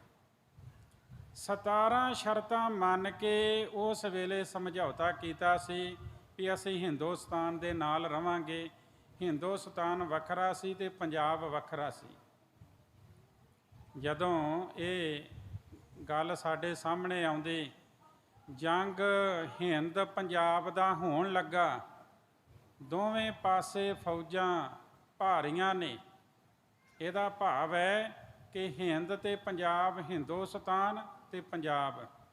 ਜੇ ਨੁਕਸਾਨ ਹੋਇਆ ਹੈ ਤੇ ਕੇਵਲ ਪੰਜਾਬ ਦਾ ਹੋਇਆ ਹੈ। ਪੰਜਾਬ ਨੂੰ ਪਹਿਲਾਂ 2 ਹਿੱਸਿਆਂ ਵਿੱਚ ਵੰਡਿਆ ਗਿਆ। 31 ਜ਼ਿਲ੍ਹੇ ਜਿਹੜੇ ਸਨ ਉਹ ਪਾਕਿਸਤਾਨ ਬਣ ਗਿਆ ਤੇ ਜਿਹੜੇ 31 ਜ਼ਿਲ੍ਹੇ ਇੱਧਰ ਰਹਿ ਗਏ, ਉਹਨਾਂ 'ਚੋਂ 12 ਜ਼ਿਲ੍ਹੇ ਸਾਡੀ ਝੋਲੀ ਵਿੱਚ ਪਾਏ। ਬਾਕੀ 19 ਜ਼ਿਲ੍ਹੇ ਹਰਿਆਣਾ ਤੇ ਹਿਮਾਚਲ ਬਣਾਇਆ ਗਿਆ।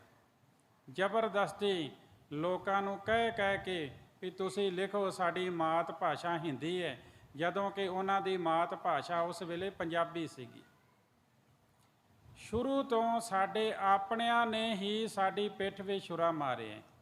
ਇੱਥੇ ਕਿਸੇ ਦਾ ਕੋਈ ਕਸੂਰ ਨਹੀਂ ਹੈ ਕਿ ਅਸੀਂ ਦੂਜੇ ਦਾ ਕਸੂਰ ਕੱਢੀਏ ਜੀ ਉਹਦਾ ਕਸੂਰ ਹੈ। ਨਹੀਂ, ਕਸੂਰ ਸਾਡੇ ਆਪਣਿਆਂ ਦਾ ਹੈ ਸ਼ੁਰੂ ਤੋਂ। ਜੇ ਆਪਣੇ ਸਾਡੇ ਪਿੱਠ ਵਿੱਚ ਛੁਰਾ ਨਾ ਮਾਰਦੇ ਤੇ ਕੋਈ ਦੂਜਾ ਸਾਡੇ ਨਾਲ ਇਸ ਤਰ੍ਹਾਂ ਵਿਤਕਰੇ ਨਹੀਂ ਸੀ ਕਰ ਸਕਦਾ। ਚਲੋ ਉਸ ਸਮੇਂ ਤੋਂ ਚੱਲਦਾ ਜਦੋਂ ਫਿਰ ਪੰਜਾਬੀ ਸੂਬੇ ਦੀ ਮੋਰਚੇ ਲਾਏ ਗਏ ਤੇ ਫਿਰ ਸਾਨੂੰ ਇਹ ਛੋਟਾ ਜਿਹਾ ਪੰਜਾਬ ਮਿਲਿਆ ਸੀਗਾ। ਸਾਡੇ ਬਜ਼ੁਰਗਾਂ ਨੇ ਮੋਰਚੇ ਲਾਏ। ਉਸ ਤੋਂ ਬਾਅਦ ਆਨੰਦਪੁਰ ਦੇ ਮਤੇ ਦੀ ਜਦੋਂ ਮੰਗ ਉੱਠੀ ਤੇ ਸੰਤ ਜਰਨੈਲ ਸਿੰਘ ਨੇ ਇਹੀ ਕਿਹਾ ਸੀ ਨਾ ਵੀ ਆਨੰਦਪੁਰ ਦਾ ਮਤਾ ਪਾਸ ਕਰ ਦਿਓ। ਉਹਦੇ ਵਿੱਚ ਸਾਰਿਆਂ ਦੇ ਹੱਕ ਰਾਖਵੇਂ ਸਨ, ਕਿਸੇ ਇੱਕ ਕੌਮ ਦੇ ਨਹੀਂ। ਕਿਸਾਨਾਂ ਦੇ ਵਾਸਤੇ ਉਹ ਫਾਇਦੇ ਵਿੱਚ ਸੀ, ਭਲੇ ਵਿੱਚ ਸੀ। ਇੱਥੋਂ ਫਿਰ ਵਿਰੋਧ ਹੁੰਦਾ ਗੱਲ ਇੱਥੋਂ ਤੱਕ ਪਹੁੰਚ ਗਈ ਵੀ ਇੱਕ ਸਮੇਂ ਹਿੰਦੁਸਤਾਨ ਦੀ ਸਰਕਾਰ ਨੂੰ ਅਕਾਲ ਤਖਤ ਦੇ ਉੱਤੇ ਫੌਜਾਂ ਚਾੜਨੀਆਂ। ਇਹ ਦਿੱਲੀ ਦੇ ਵਿੱਚ ਮੀਟਿੰਗ ਹੋਈ।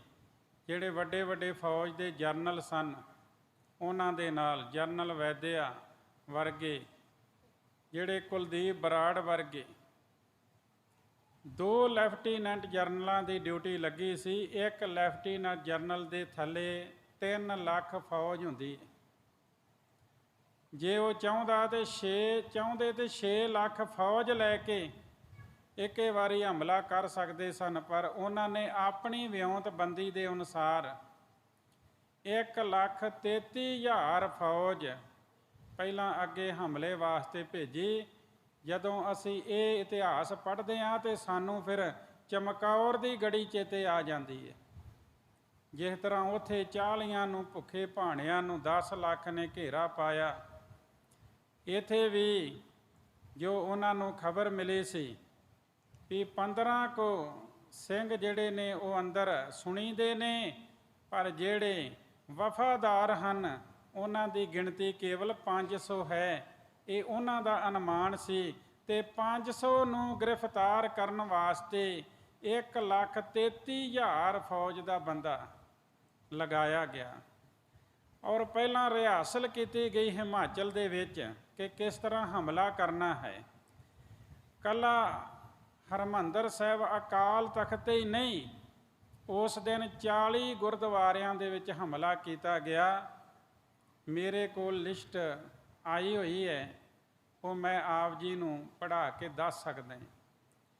40 ਗੁਰੂ ਘਰਾਂ ਦੇ ਵਿੱਚ ਉਸੇ ਦਿਨ ਇੱਕੇ ਦਿਨ ਹਮਲਾ ਕੀਤਾ ਗਿਆ ਹੈ ਔਰ 700 ਉਹ ਟਾਊਟ ਜਿਨ੍ਹਾਂ ਨੂੰ ਸਿੰਘਾਂ ਵਰਗੇ ਬਸਤਰ ਪਵਾ ਕੇ ਉਹਨਾਂ ਦੇ ਸਿਰ ਦੇ ਉੱਤੇ ਖੱਟੀਆਂ ਦਸਤਾਰਾਂ ਕੇਸਰੀ ਪਰਨੇ ਬਣਾ ਕੇ ਉਹਨਾਂ ਨੂੰ ਪਿੰਡੋ ਪਿੰਡੀ ਤੋਰਿਆ ਗਿਆ।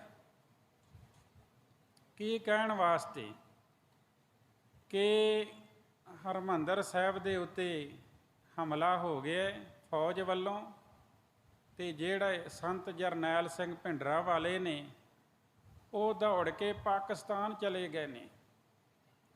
ਹਰਿਮੰਦਰ ਸਾਹਿਬ ਦੇ ਉੱਤੇ ਗੋਲੀ ਚੱਲ ਗਈ ਹੈ ਕਿ ਸੁਣ ਕੇ ਜਜ਼ਬਾਤ ਭੜਕ ਜਾਣੇ ਨੇ ਸਿੱਖਾਂ ਦੇ, ਅਤੇ ਉਹ ਜਦੋਂ ਹਰਿਮੰਦਰ ਸਾਹਿਬ ਨੂੰ ਆਉਣਗੇ ਅੰਮ੍ਰਿਤਸਰ ਤੋਂ ਥੋੜ੍ਹੀ ਦੂਰੀ 'ਤੇ ਉਹਨਾਂ ਨੂੰ ਰੋਕਿਆ ਜਾਵੇ, ਪਹਿਲਾਂ ਰਸਤੇ ਵਿੱਚ ਰੋਕਿਆ ਨਾ ਜਾਵੇ, ਅਤੇ ਜਦੋਂ ਉਹਨਾਂ ਨੂੰ ਰੋਕਿਆ ਜਾਵੇ ਉੱਥੇ 24 ਘੰਟੇ ਭੁੱਖੇ ਤੇ ਧਿਆਏ ਰੱਖਿਆ ਜਾਵੇ, ਮਾਰ ਮਾਰ ਕੇ ਬੁਰਾ ਹਾਲ ਕਰਕੇ ਫਿਰ ਉਹਨਾਂ ਨੂੰ ਛੱਡ ਦਿੱਤਾ ਜਾਵੇ। ਜੇ ਇਸ ਤਰ੍ਹਾਂ ਕਰਾਂਗੇ, ਜਦੋਂ ਉਹ ਮਾਰ ਖਾ ਕੇ ਆਪਣੇ ਘਰ ਜਾਣਗੇ ਤੇ ਜਾ ਕੇ ਆਰਾਮ ਹੀ ਕਰਨਗੇ, ਕੋਈ ਸਾਡੇ ਵਿਰੁੱਧ ਸਾਜ਼ਿਸ਼ ਨਹੀਂ ਰਚਣਗੇ। ਇਹ ਵਿਉਂਤਬੰਦੀ ਕੀਤੀ ਗਈ ਸੀ ਔਰ ਉਹਨਾਂ ਦਾ ਇਹ ਮੰਨਣਾ ਸੀ ਕਿ 2.5 ਘੰਟੇ ਦੇ ਵਿੱਚ ਅਸੀਂ ਸਾਰਾ ਮੋਰਚਾ ਫਤਿਹ ਕਰ ਲੈਣਾ। 2.5 ਘੰਟੇ ਦੇ ਵਿੱਚ ਜਦੋਂ ਪਰਿਕਰਮਾ ਦੇ ਵਿੱਚ ਉਹਨਾਂ ਨੇ ਆਪਣੇ ਸਿਪਾਹੀ ਭੇਜੇ ਨੇ, ਜਿਹੜੇ 2200 ਸਿਪਾਹੀਆਂ ਦੀ ਡਿਊਟੀ ਲਾਈ ਗਈ ਸੀ, ਆਰਮੀ ਦੇ ਜਵਾਨ ਜਿਨ੍ਹਾਂ ਨੇ ਕੂਣੀਆਂ ਦੇ ਭਾਰ ਰੇਂਗ ਕੇ, ਅਤੇ ਉਹ ਐਸੇ ਸਨ ਜਿਹੜੇ ਗੋਤਾਖੋਰ ਵੀ ਸਨ, ਉਹਨਾਂ ਨੇ ਸਰੋਵਰ ਦੇ ਵਿੱਚ ਦੀ ਜਾ ਕੇ ਹਰਿਮੰਦਰ ਸਾਹਿਬ ਦੇ ਉੱਤੇ ਕਾਬਜ ਹੋਣਾ ਸੀ, ਪਰ ਸਿੰਘਾਂ ਨੇ ਉਹ 3 ਤੋਂ 4 ਮਿੰਟ ਦੇ ਵਿੱਚ ਸਾਰਿਆਂ ਨੂੰ ਮੌਤ ਦੇ ਘਾਟ ਉਤਾਰ ਦਿੱਤਾ। ਅਲਾਰਮ ਵੱਜ ਗਏ, ਬਾਕੀ ਸਿਪਾਹੀਆਂ ਨੂੰ ਵਾਪਸ ਬੁਲਾਇਆ ਗਿਆ। 2-4 ਦਿਨ ਪਹਿਲਾਂ ਥੋੜ੍ਹੀ ਫਾਇਰਿੰਗ ਕਰਦੇ ਰਹੇ, ਇਹ ਜਾਣਨ ਵਾਸਤੇ ਵੀ ਸਿੰਘਾਂ ਕੋਲੇ ਹਥਿਆਰ ਕਿਹੋ ਜਿਹੇ ਨੇ। ਉਹਨਾਂ ਦਿਨਾਂ ਦੇ ਵਿੱਚ ਅੱਗੋਂ ਦੁਨਾਲੀ ਬੰਦੂਕ ਦੇ ਫਾਇਰ ਆਉਂਦੇ ਰਹੇ, ਜਿਹੜੇ ਦੇਸੀ ਪਿਸਟਲ ਸਨ ਉਹਨਾਂ ਦੇ ਫਾਇਰ ਆਉਂਦੇ ਰਹੇ, ਅਤੇ ਇਹਨਾਂ ਨੇ ਆਰਮੀ ਨੇ ਅਤੇ ਵੱਡੇ ਜਿਹੜੇ ਜਰਨੈਲ ਸਨ, ਇਹਨਾਂ ਸੋਚਿਆ ਵੀ ਇਹਨਾਂ ਦੇ ਕੋਲ ਹਥਿਆਰ ਹੀ ਬੜੇ ਮਾੜੇ ਨੇ, ਅਸੀਂ ਤਾਂ 2.5 ਘੰਟੇ ਵਿੱਚ ਇਹਨਾਂ ਨੂੰ ਫਤਿਹ ਕਰ ਲੈਣਾ ਹੈ।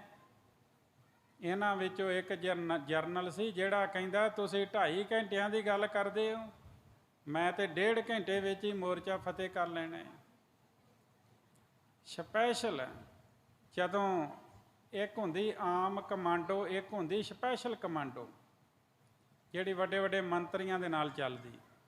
ਪਹਿਲਾਂ ਕਮਾਂਡੋ ਨੂੰ ਆਸ-ਪਾਸ ਛੱਤਾਂ 'ਤੇ ਤਾਰਿਆ ਗਿਆ।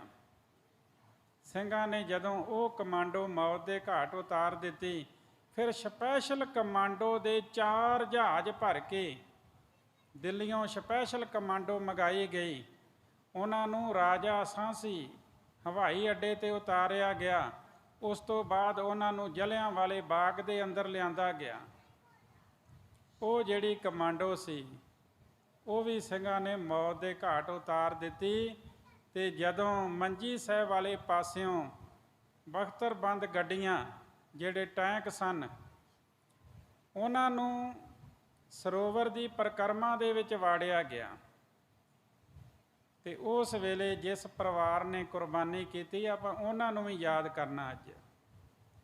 ਪਹਿਲਾਂ ਇਹਨਾਂ ਨੇ ਕਿਹਾ ਵੀ ਹੋ ਸਕਦਾ ਫੌਜ ਵੇਖ ਕੇ ਜਿਹੜੇ ਅੰਦਰ ਸਿੱਖ ਨੇ ਅਤੇ ਸੰਤ ਜਰਨੈਲ ਸਿੰਘ ਜੀ ਭਿੰਡਰਾਂ ਵਾਲੇ ਉਹ ਡਰ ਜਾਣ ਅਤੇ ਸਾਡੇ ਨਾਲ ਸਮਝੌਤਾ ਕਰਕੇ ਗ੍ਰਿਫਤਾਰ ਹੋ ਜਾਣ। 14 ਸਿੱਖ ਨੌਜਵਾਨ ਭੇਜੇ ਆਰਮੀ ਦੇ 14। ਜਦੋਂ ਉਹਨਾਂ ਦੀ ਗੱਲਬਾਤ ਹੋਈ ਸੰਤਾਂ ਦੇ ਨਾਲ, ਇਹ ਸਾਰਾ ਕੁਝ ਜਿਹੜਾ ਨਾ, ਕੁਲਦੀਪ ਬਰਾੜ ਜਿਹੜਾ ਕਮਾਂਡਰ ਸੀ ਉਸ ਵੇਲੇ, ਉਹਨੇ ਆਪਣੀ ਲਿਖਤ ਵਿੱਚ ਲਿਖਿਆ ਇਹ ਸਾਰਾ ਕੁਝ ਕਿ ਬਲੂ ਸਟਾਰ ਅਸਲੀ ਕਹਾਣੀ, ਸੱਚੀ ਕਹਾਣੀ, ਇਹ ਉਹਦਾ ਸਿਰਲੇਖ ਹੈ। ਬੜੀ ਵੱਡੀ ਕਿਤਾਬ ਲਿਖੀ ਹੈ ਉਹਨੇ, ਉਹਦੇ ਵਿੱਚ ਇਹ ਸਾਰੀਆਂ ਗੱਲਾਂ ਲਿਖੀਆਂ। ਉਹ ਜਦੋਂ ਸੰਤਾਂ ਦੇ ਨਾਲ 14 ਸਿੱਖਾਂ ਦੀ ਗੱਲਬਾਤ ਹੋਈ ਤੇ ਇੰਨਾ ਪ੍ਰਭਾਵ ਪਿਆ ਬਚਨਾਂ ਦਾ, ਉਹ 14 ਸੰਤਾਂ ਦੇ ਕੋਲ ਹੀ ਰਹਿ ਪਏ। ਤੇ ਜਰਨਲ ਸ਼ਬੇਗ ਸਿੰਘ ਜੀ, ਜਦੋਂ ਉਹਨਾਂ ਦੀ ਮੁਲਾਕਾਤ ਹੋਈ, ਉਹਨਾਂ ਉੱਤੇ ਵੀ ਪ੍ਰਭਾਵ ਪਿਆ ਤੇ ਉਹ ਵੀ ਸੰਤਾਂ ਦੀ ਸ਼ਰਨ ਵਿੱਚ ਰਹਿ ਪਿਆ। ਪਹਿਲਾਂ ਸਿਰ ਦੇ ਕੇਸ ਕੱਟੇ ਹੋਏ ਸਨ, ਜਦੋਂ ਸੰਪਰਕ ਵਿੱਚ ਆ ਗਿਆ ਤੇ ਉਹਨੇ ਫਿਰ ਕੇਸ ਰੱਖ ਲਏ ਸਨ। ਇਹ ਜਿਹੜੇ ਟੈਂਕ ਵਾੜੇ, ਇਹਨਾਂ ਦੇ ਉੱਤੇ ਇੱਕ ਭਾਈ ਮੋਹਰ ਸਿੰਘ ਹੋਏ ਨੇ, ਉਹਦੀ ਧਰਮ ਸਪਤਨੀ ਤੇ ਉਹਦੀਆਂ 2 ਬੱਚੀਆਂ, ਇੱਕ ਦਾ ਨਾਂ ਸਤਨਾਮ ਕੌਰ ਤੇ ਇੱਕ ਦਾ ਨਾਂ ਵਾਹਿਗੁਰੂ ਕੌਰ। ਜਦੋਂ ਟੈਂਕ ਵੜੇ, ਪਹਿਲੇ ਟੈਂਕ ਦੇ ਉੱਤੇ ਭਾਈ ਮੋਹਰ ਸਿੰਘ ਨੇ ਆਪਣੀ ਵੱਡੀ ਬੱਚੀ ਨੂੰ ਸੁੱਟਿਆ ਹੈ, ਬੰਬ ਬੰਨ੍ਹ ਕੇ ਉਹਦੇ ਨਾਲ ਡਾ ਦਿੱਤਾ। ਦੂਜੇ ਟੈਂਕ ਤੇ ਛੋਟੀ ਬੱਚੀ ਇਹਨਾਂ ਨੇ ਸੁੱਟੀ। ਇੱਕ ਟੈਂਕ ਤੇ ਆਪ, ਇੱਕ ਤੇ ਘਰ ਵਾਲੀ ਨੇ ਛਾਲ ਮਾਰੀ, ਕੁਰਬਾਨੀ ਕਰ ਗਏ। ਕੁਝ ਐਸਾ ਵੀ ਜ਼ਿਕਰ ਆਉਂਦਾ ਹੈ ਕਿ ਅਕਾਲ ਤਖਤ ਵਾਲੇ ਪਾਸੇ ਤੋਂ ਐਸੇ ਗੋਲੇ ਆਏ, ਜਿਹੜੇ ਗੋਲੇ ਇਹ ਬਖਤਰਬੰਦ ਗੱਡੀਆਂ ਨੂੰ ਵੀ ਚੀਰ ਦੇਣ ਵਾਲੇ ਸਨ। ਕਹਿੰਦੇ ਪਰ ਉਹ ਸਿੱਖਾਂ ਕੋਲ ਹੈ ਹੀ ਬੜੇ ਥੋੜ੍ਹੇ ਸਨ। ਕੁਲਦੀਪ ਬਰਾੜ ਜਰਨਲ ਲਿਖਦੇ ਨੇ, ਜੇ ਹੋਰ ਹੁੰਦੇ ਤੇ ਫਿਰ ਸਾਡਾ ਹੋਰ ਜ਼ਿਆਦਾ ਨੁਕਸਾਨ ਹੋਣਾ ਸੀ। ਗੱਡੀਆਂ ਹਵਾ ਦੇ ਵਿੱਚ ਉੱਡ ਉੱਡ ਕੇ ਇਹ ਜਿਹੜੀਆਂ ਬਖਤਰਬੰਦ ਸੀ, ਸਰੋਵਰ ਦੇ ਵਿੱਚ ਡਿੱਗਦੀਆਂ ਗਈਆਂ। ਔਰ ਉਹਨਾਂ ਵੱਲੋਂ ਇੰਨਾ ਅਤਿਆਚਾਰ ਕੀਤਾ ਗਿਆ ਸੀ, ਜਿਹੜੇ ਸ਼ਰਧਾਲੂ ਮੱਥਾ ਟੇਕਣ ਆਏ ਸਨ, ਉਹਨਾਂ ਦੇ ਉੱਤੇ ਛੋਟੇ ਛੋਟੇ ਬੱਚਿਆਂ ਨੂੰ ਵੀ ਬਖਸ਼ਿਆ ਨਹੀਂ ਸੀ ਗਿਆ। ਇਸ ਘੱਲੂ ਘਾਰੇ ਦੇ ਵਿੱਚ ਇੱਕ 18 ਸਾਲ ਦਾ ਬੱਚਾ ਵੀ ਸ਼ਹੀਦ ਹੋਇਆ ਜੀ। ਅਖੀਰ ਇਹਨਾਂ ਨੇ ਵਿਚਾਰ ਕੀਤੀ ਵੀ ਇੱਕ ਸੁਰੰਗ ਪੁੱਟੀ ਜਾਵੇ, ਜਿਹੜੀ ਹਰਿਮੰਦਰ ਸਾਹਿਬ ਦੇ ਥੱਲਿਓਂ ਉੱਪਰ ਕੱਢੀ ਜਾਵੇ ਤੇ ਉਹਦੇ ਅੰਦਰ ਇੱਕ ਪਰਮਾਣੂ ਬੰਬ ਲੈ ਕੇ ਉਹ ਪਰਮਾਣੂ ਬੰਬ ਦੇ ਨਾਲ ਹਰਿਮੰਦਰ ਸਾਹਿਬ ਨੂੰ ਡਾਇਆ ਜਾਵੇ। ਕੁਝ ਕਮਾਂਡੋ ਜਿਹੜੀ ਸੀ ਉਹਦੇ ਰਾਹੀਂ ਆਈ ਵੀ ਸਿੰਘਾਂ ਦੀਆਂ ਗੋਲੀਆਂ ਦਾ ਸ਼ਿਕਾਰ ਬਣੀ। ਫਿਰ ਸਿੰਘਾਂ ਨੇ ਇੱਕ ਗੈਸ ਦਾ ਸਿਲੰਡਰ ਲੈ ਕੇ ਆਏ, ਉਹ ਕਮਾਂਡੋ ਦੇ ਵਿੱਚ ਆ ਕੇ ਉਹਨੂੰ ਗੋਲੀ ਮਾਰ ਕੇ ਫਟਾ ਦਿੱਤਾ ਤੇ ਬਹੁਤ ਵੱਡੀ ਗਿਣਤੀ ਵਿੱਚ ਕਮਾਂਡੋ ਮਾਰੀ ਗਈ। ਇੱਕ ਸਿਲੰਡਰ ਸੁਰੰਗ ਦੇ ਵਿੱਚ ਅੱਗੇ ਜਾ ਕੇ ਜਿੱਧਰੋਂ ਇਹ ਦਾਖਲ ਹੁੰਦੇ ਸਨ ਉੱਥੇ ਸੁੱਟਿਆ ਗਿਆ। ਇਸ ਤਰ੍ਹਾਂ ਸਿੰਘਾਂ ਨੇ ਉਹਨਾਂ ਚਿਰ ਜਾਨ ਹੂਲ ਕੇ ਮੁਕਾਬਲਾ ਕੀਤਾ ਜਿੰਨਾ ਚਿਰ ਉਹਨਾਂ ਦੇ ਅੰਦਰ ਸਵਾਸ ਸਨ, ਜਿੰਨਾ ਚਿਰ ਅੰਦਰ ਸਾਹ ਚੱਲਦੇ ਸਨ, ਉਹਨਾਂ ਚਿਰ ਉਹ ਲੜਦੇ ਰਹੇ। ਕਿਉਂਕਿ ਜਿਹੜਾ ਗੁਰੂ ਘਰ ਦੇ ਉੱਤੇ ਚੜ੍ਹਾਈ ਕਰਕੇ ਆ ਗਿਆ, ਹੁਣ ਜਿੰਨਾ ਚਿਰ ਮੇਰੇ ਅੰਦਰ ਸਵਾਸ ਨੇ, ਜਿਹੜੀ ਵੀ ਗੋਲੀ ਆਵੇ ਉਹ ਮੇਰੇ ਤਨ ਦੇ ਉੱਤੇ ਲੱਗੇ, ਉਹ ਮੇਰੀ ਛਾਤੀ ਵਿੱਚ ਲੱਗੇ। ਐਸਾ ਉਹਨਾਂ ਦੇ ਅੰਦਰ ਸੋਚ, ਐਸਾ ਉਹਨਾਂ ਦਾ ਅਕੀਦਾ ਸੀਗਾ। ਅਖੀਰ ਇੱਕ ਇੱਕ ਕਰਕੇ ਸਿੰਘ ਵੀ ਸ਼ਹੀਦ ਹੁੰਦੇ ਗਏ। ਜਿਹੜੀ ਫੌਜ ਸੀ ਉਹਦਾ ਬਹੁਤ ਵੱਡਾ ਨੁਕਸਾਨ ਹੋਇਆ। ਸੰਤ ਜਰਨੈਲ ਸਿੰਘ ਭਿੰਡਰਾਂ ਵਾਲੇ ਵੀ ਸ਼ਹੀਦ ਹੋਏ, ਪਰ ਉਹਨਾਂ ਨੇ ਕਿਸੇ ਦੀ ਆਣ ਨਹੀਂ ਮੰਨੀ। ਇੱਥੋਂ ਤੱਕ ਕਿ ਬਹੁਤ ਵੱਡੀ ਰਕਮ, ਕਰੋੜਾਂ ਦੀ ਜਿਹੜੀ ਪੇਸ਼ਕਸ਼ ਕੀਤੀ ਗਈ ਸੀ ਵੀ ਐਨੇ ਪੈਸੇ ਲੈ ਲਓ, ਤੁਸੀਂ ਇੱਥੋਂ ਛੱਡ ਕੇ ਬਾਹਰ ਨਿਕਲ ਜਾਓ, ਜਿਹੜੇ ਦੇਸ਼ ਕਹੋ ਤੁਹਾਨੂੰ ਪਹੁੰਚਾ ਦਿੰਦੇ ਆ, ਜਾਂ ਜਿੱਥੋਂ ਦਾ ਕਹੋ ਤੁਹਾਨੂੰ ਮੁਖੀ ਬਣਾ ਦਿੰਦੇ ਆ। ਤੇ ਉਹ ਪੇਸ਼ਕਸ਼ ਜਿਹੜੀ ਸੀ ਠੁਕਰਾ ਦਿੱਤੀ ਸੀ। ਹੁਣ ਜੇ ਕੋਈ ਕਵੇ ਵੀ ਉੱਥੋਂ ਦੂਸਰੇ ਥਾਂ ਚਲੇ ਜਾਂਦੇ, ਹਮਲਾ ਨਾ ਹੁੰਦਾ, ਪਰ ਜਿਹੜੇ ਬਾਕੀ 40 ਥਾਂ ਤੇ ਹਮਲਾ ਹੋਇਆ, ਉਹ ਵੀ ਤੇ ਹੋਇਆ ਹੈ ਨਾ। ਉਥੇ ਕਿਹੜੇ ਸੰਤ ਜਰਨੈਲ ਸਿੰਘ ਬੈਠੇ ਸਨ। ਇਹ ਇੱਕ ਚਾਲ ਹੁੰਦੀ ਹੈ ਸਰਕਾਰਾਂ ਦੀ, ਕਿਸੇ ਕੌਮ ਨੂੰ ਕਿਸ ਤਰ੍ਹਾਂ ਉਹਨਾਂ ਨੂੰ ਕੁਚਲਣਾ ਹੈ, ਕਿਸ ਤਰ੍ਹਾਂ ਉਹਨਾਂ ਨੂੰ ਆਪਣੇ ਅਧੀਨ ਕਰਨਾ ਹੈ। ਉਹਨਾਂ ਸਮਿਆਂ ਦੇ ਵਿੱਚ ਸਾਡੇ ਬਹੁਤ ਵੱਡੀ ਗਿਣਤੀ ਵਿੱਚ ਸਿੱਖ ਨੌਜਵਾਨ ਜਿਹੜੇ ਨੇ, ਜਿਨ੍ਹਾਂ ਕਈਆਂ ਨੇ ਹਥਿਆਰ ਚੁੱਕ ਲਏ ਸਨ, ਉਹ ਵੀ ਸ਼ਹੀਦ ਹੋਏ। ਪਰ ਕਈਆਂ ਨੂੰ ਪੁਲਿਸ ਮੁਕਾਬਲੇ ਬਣਾ ਕੇ, ਝੂਠੇ ਪੁਲਿਸ ਮੁਕਾਬਲੇ ਬਣਾ ਕੇ ਮੌਤ ਦੇ ਘਾਟ ਉਤਾਰਿਆ ਗਿਆ। ਪੁਲਿਸ ਦੇ ਤਸ਼ੱਦਦ ਤੋਂ ਡਰਦੇ ਹੋਏ ਕਈ ਹਥਿਆਰ ਚੁੱਕ ਲੈਂਦੇ ਸਨ। ਇੰਨੀ ਬੁਰੀ ਮਾਰ ਮਾਰੀ ਜਾਂਦੀ ਸੀ ਉਹਨਾਂ ਸਮਿਆਂ ਦੇ ਵਿੱਚ। CRPF ਤੇ ਪੰਜਾਬ ਪੁਲਿਸ ਇਹ ਕਿਸੇ ਦੀ ਗੱਲ ਨਹੀਂ ਸਨ ਸੁਣਦੇ ਉਸ ਵੇਲੇ। ਹੁਣ ਜਿਹੜਾ ਕਿਸੇ ਦੇ ਘਰ ਨੌਜਵਾਨ ਬੱਚਾ ਹੁੰਦਾ ਸੀ, ਉਹਨਾਂ ਸਮਿਆਂ ਵਿੱਚ ਹੀ ਦਾਸ ਦਿੱਲੀ ਆਇਆ ਸੀਗਾ। ਬੜਾ ਖੌਫ ਹੁੰਦਾ ਸੀ ਪਰਿਵਾਰਾਂ ਨੂੰ, ਮਾਪਿਆਂ ਦੇ ਅੰਦਰ ਬਹੁਤ ਜ਼ਿਆਦਾ ਖੌਫ। ਪਤਾ ਨਹੀਂ ਕਿਹੜੇ ਵੇਲੇ ਆ ਕੇ ਪਿੰਡ ਨੂੰ ਘੇਰਾ ਪਾ ਲੈਂਦੇ ਸਨ। ਨੌਜਵਾਨਾਂ ਨੂੰ ਕਿਸੇ ਪਿੰਡ ਦੇ ਬਾਹਰ ਖਾਲੀ ਜਗ੍ਹਾ 'ਤੇ ਇਕੱਠਾ ਕਰ ਲੈਣਾ, ਕਈ ਵਾਰੀ ਸ਼ੱਕੋ ਸ਼ੱਕੀ ਪਕੜ ਕੇ ਲੈ ਜਾਣਾ। ਕਈ ਅੱਜ ਤੱਕ ਲੱਭਦੇ ਨੇ ਕਿ ਸਾਡੇ ਪੁੱਤਰ ਵਾਪਸ ਆ ਜਾਣਗੇ। ਜਿਹੜਾ ਜਸਵੰਤ ਸਿੰਘ ਖਾਲੜਾ ਸੀ ਨਾ, ਉਹਨੇ ਇਹੀ ਕੰਮ ਕੀਤਾ ਸੀ ਕਿ ਕਿੰਨਿਆਂ ਨੂੰ ਝੂਠੇ ਪੁਲਿਸ ਮੁਕਾਬਲੇ ਬਣਾ ਕੇ ਮੌਤ ਦੇ ਘਾਟ ਉਤਾਰਿਆ। ਉਹ ਇਹੀ ਜਿਹੜਾ ਵਾ ਸਾਡੇ ਸਾਹਮਣੇ ਗਿਣਤੀ ਰੱਖ ਰਿਹਾ ਸੀ। ਬਹੁਤ ਵੱਡੀ ਉਹਨੇ ਖੋਜ ਕੀਤੀ, ਪਰ ਉਹਨੂੰ ਵੀ ਮੌਤ ਦੇ ਘਾਟ ਉਤਾਰਿਆ ਗਿਆ। ਗੁਰੂ ਸਾਹਿਬ ਜੀ ਨੇ ਇੱਥੇ ਜਿਹੜੀ ਗੱਲ ਕੀਤੀ ਸੀ ਕਿ ਪੰਥ ਰਚਿਓ ਮੈਂ ਧਰਮ ਹਿਤ, ਮੈਂ ਧਰਮ ਦੇ ਵਾਸਤੇ ਖਾਲਸਾ ਪੰਥ ਦੀ ਸਾਜਨਾ ਕੀਤੀ ਹੈ। ਖੰਡੇ ਕੀ ਪੌਲ ਜਿਨੋਂ ਸੋ ਸ਼ਾਸਤਰਨ ਕੋ ਧਾਰ, ਕਰੇ ਜੀਵਕਾ ਆਪਣੀ ਪਰਾਲਬਧ ਅਨੁਸਾਰ। ਪਰਾਲਬਧ ਅਨੁਸਾਰ ਆਪਣੀ ਰੋਟੀ ਰੋਜੀ ਕਮਾ ਕੇ ਖਾਵੇ, ਕਿਸੇ ਦੇ ਉੱਤੇ ਬੋਝ ਨਾ ਬਣੇ, ਸ਼ਾਸਤਰਾਂ ਨੂੰ ਧਾਰਨ ਕਰੇ ਤੇ ਸਦਾ ਤਿਆਰ ਬਰ ਤਿਆਰ ਰਹੇ। ਇਹ ਮੋਰ ਆਗਿਆ ਸੁਣੋ ਲੈ ਪਿਆਰੇ, ਬਿਨਾ ਸ਼ਾਸਤਰ ਕੇ ਸੰਗ ਦੇਵੋ ਨਾ ਦਿਦਾਰੇ। ਗੁਰੂ ਸਾਹਿਬ ਦੀ ਹਦਾਇਤ ਸੀ। ਸਾਬਤ ਸੂਰਤ ਰਹਿਣੇ, ਖੰਡੇ ਬਾਟੇ ਦੀ ਪਹੁ ਲੈਣੀ ਹੈ ਤੇ ਸ਼ਾਸਤਰ ਸਜਾ ਕੇ ਗੁਰੂ ਦਰਬਾਰ ਵਿੱਚ ਆਉਣੇ। ਇੱਥੇ ਤਾਂ ਸਾਡੇ ਵਸਤਰ ਵੀ ਚੇਂਜ ਹੋ ਗਏ ਨੇ। ਕਈ ਵਾਰੀ ਸਾਡੇ ਨਾਲ ਆ ਕੇ ਬੜਾ ਗੁੱਸਾ ਕਰਦੇ ਨੇ ਕਈ ਨੌਜਵਾਨ, ਕਹਿੰਦੇ ਮੈਨੂੰ ਮੱਥਾ ਨਹੀਂ ਟੇਕਣ ਦੇ ਰਹੇ। ਮੈਂ ਕਿਹਾ ਕਿਉਂ ਨਹੀਂ ਟੇਕਣ ਦੇ ਰਹੇ? ਕਹਿੰਦੇ ਮੈਂ ਨਿੱਕਰ ਪਾ ਕੇ ਆ ਗਏ। ਕਹਿੰਦੇ ਤੂੰ ਨਿੱਕਰ ਪਾ ਕੇ ਆ ਗਏ। ਤੇ ਮੈਂ ਕਿਹਾ ਇਹ ਸਾਰੇ ਦਿੱਲੀ ਦੇ ਇਤਿਹਾਸਕ ਗੁਰਦੁਆਰਿਆਂ ਵਿੱਚ ਇੱਕੋ ਜਿਹੀ ਮਰਿਆਦਾ ਹੈ।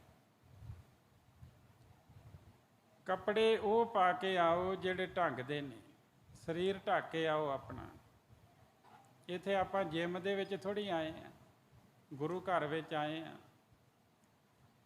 ਉਸ ਨੂੰ ਮੈਂ ਪਿਛਲੇ ਗੇਟ ਤੋਂ ਲਿਆ ਕੇ ਮੈਂ ਕਿਹਾ ਇੱਥੋਂ ਖਲੋ ਕੇ ਨਮਸਕਾਰ ਕਰ ਲੈ ਤੇ ਅੱਗੇ ਤੋਂ ਚੰਗੇ ਸੋਹਣੇ ਵਸਤਰ ਪਾ ਕੇ ਆਇਆ ਕਰੋ। ਅਸੀਂ ਕਿਸੇ ਰਿਸ਼ਤੇਦਾਰੀ ਜਾਣਾ ਹੋਵੇ ਫਿਰ ਤੇ ਅਸੀਂ ਬੜੇ ਸੋਹਣੇ ਸੋਹਣੇ ਵਸਤਰ ਪਾਉਂਦੇ ਹਾਂ। ਫਿਰ ਸਾਡੇ ਜੀ ਨਹੀਂ ਪਸੰਦ ਨਹੀਂ ਆਉਂਦੀ ਵੀ ਇਹ ਪਾਵਾਂ ਕਿ ਇਹ ਪਾਵਾਂ। ਤੇ ਗੁਰੂ ਘਰ ਵਿੱਚ ਆਉਣਾ ਤੇ ਘਰੋਂ ਕਿਸੇ ਹੋਰ ਕੰਮ ਨਿਕਲੇ ਤੇ ਜਾਂਦੇ ਜਾਂਦੇ ਚਲੋ ਮੱਥਾ ਇਹਨੂੰ ਇਸ ਤੌਰ 'ਤੇ ਨਾ ਰੱਖੋ ਗੁਰੂ ਘਰ ਨੂੰ ਵੀ ਚਲੋ ਜਾਂਦੇ ਜਾਂਦੇ ਮੱਥੇ ਟੇਕ ਲਾਂਗੇ ਨਾ। ਮੱਥਾ ਟੇਕਣ ਆਓ, ਸੋਹਣੇ ਬਣ ਕੇ ਆਓ, ਪਰ ਇਹ ਕਹੋ ਜਾਂਦੇ ਜਾਂਦੇ ਆਹ ਕੰਮ ਵੀ ਕਰ ਜਾਂਗੇ। ਇਹ ਨਹੀਂ ਕਹਿਣਾ ਵੀ ਇਹ ਕੰਮ ਆਪਾਂ ਚੱਲੇ ਆ ਤੇ ਜਾਂਦੇ ਜਾਂਦੇ ਮੱਥਾ ਟੇਕ ਜਾਂਗੇ। ਇਹ ਸੋਚ ਲਿਆਓ ਵੀ ਗੁਰਦੁਆਰੇ ਆਉਣਾ ਏ, ਗੁਰੂ ਦੇ ਦਰ 'ਤੇ ਆਉਣਾ ਏ ਤੇ ਮੱਥਾ ਟੇਕਣ ਆਏ ਤੇ ਚਲੋ ਜਾਂਦੇ ਜਾਂਦੇ ਉਹ ਕੰਮ ਵੀ ਕਰ ਜਾਂਗੇ। ਥੋੜ੍ਹਾ ਜਿਹਾ ਅਸੀਂ ਜਦੋਂ ਆਪਣੇ ਮਾਈਂਡ ਨੂੰ ਵਰਤਾਂਗੇ ਸਮਾਂ ਓਨਾ ਹੀ ਲੱਗਣਾ ਹੈ। ਤੇ ਥੋੜ੍ਹਾ ਜਿਹਾ ਚੇਂਜ ਕਰਨਾ ਹੈ ਕਿ ਮੱਥਾ ਟੇਕਣ ਆਉਣਾ ਹੈ, ਘਰੋਂ ਤੁਰਨਾ ਹੈ ਮੱਥਾ ਟੇਕਣ, ਤੇ ਨਾਲ ਆਪਣਾ ਕੰਮ ਵੀ ਕਰ ਜਾਣਾ ਹੈ। ਸ਼ਸਤਰ ਧਾਰਨ ਕਰਨੇ ਨੇ, ਸ਼ਸਤਰ ਜ਼ਰੂਰੀ ਨੇ। ਬਹੁਤ ਵੱਡੀ ਮਾਰ ਸਾਨੂੰ ਦਿੱਲੀ ਵਿੱਚ 84 ਵਿੱਚ ਪਈ ਹੈ।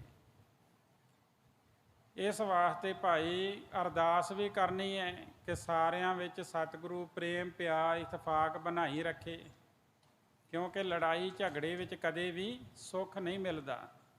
ਭਾਵੇਂ ਇੱਕ ਰਾਜਾ ਤਕੜਾ ਹੀ ਕਿਉਂ ਨਾ ਹੋਵੇ, ਦੂਜਾ ਮਾੜਾ ਹੋਵੇ, ਫਿਰ ਵੀ ਤਕੜਾ ਕਵੇ ਵੀ ਮੈਂ ਹਮਲਾ ਕਰਕੇ ਸੁਖੀ ਜੀਵਨ ਬਤੀਤ ਕਰ ਲਾਂਗਾ, ਨਹੀਂ, ਚਿੰਤਾ ਉਹਨੂੰ ਵੀ ਓਨੀ ਹੋਏਗੀ।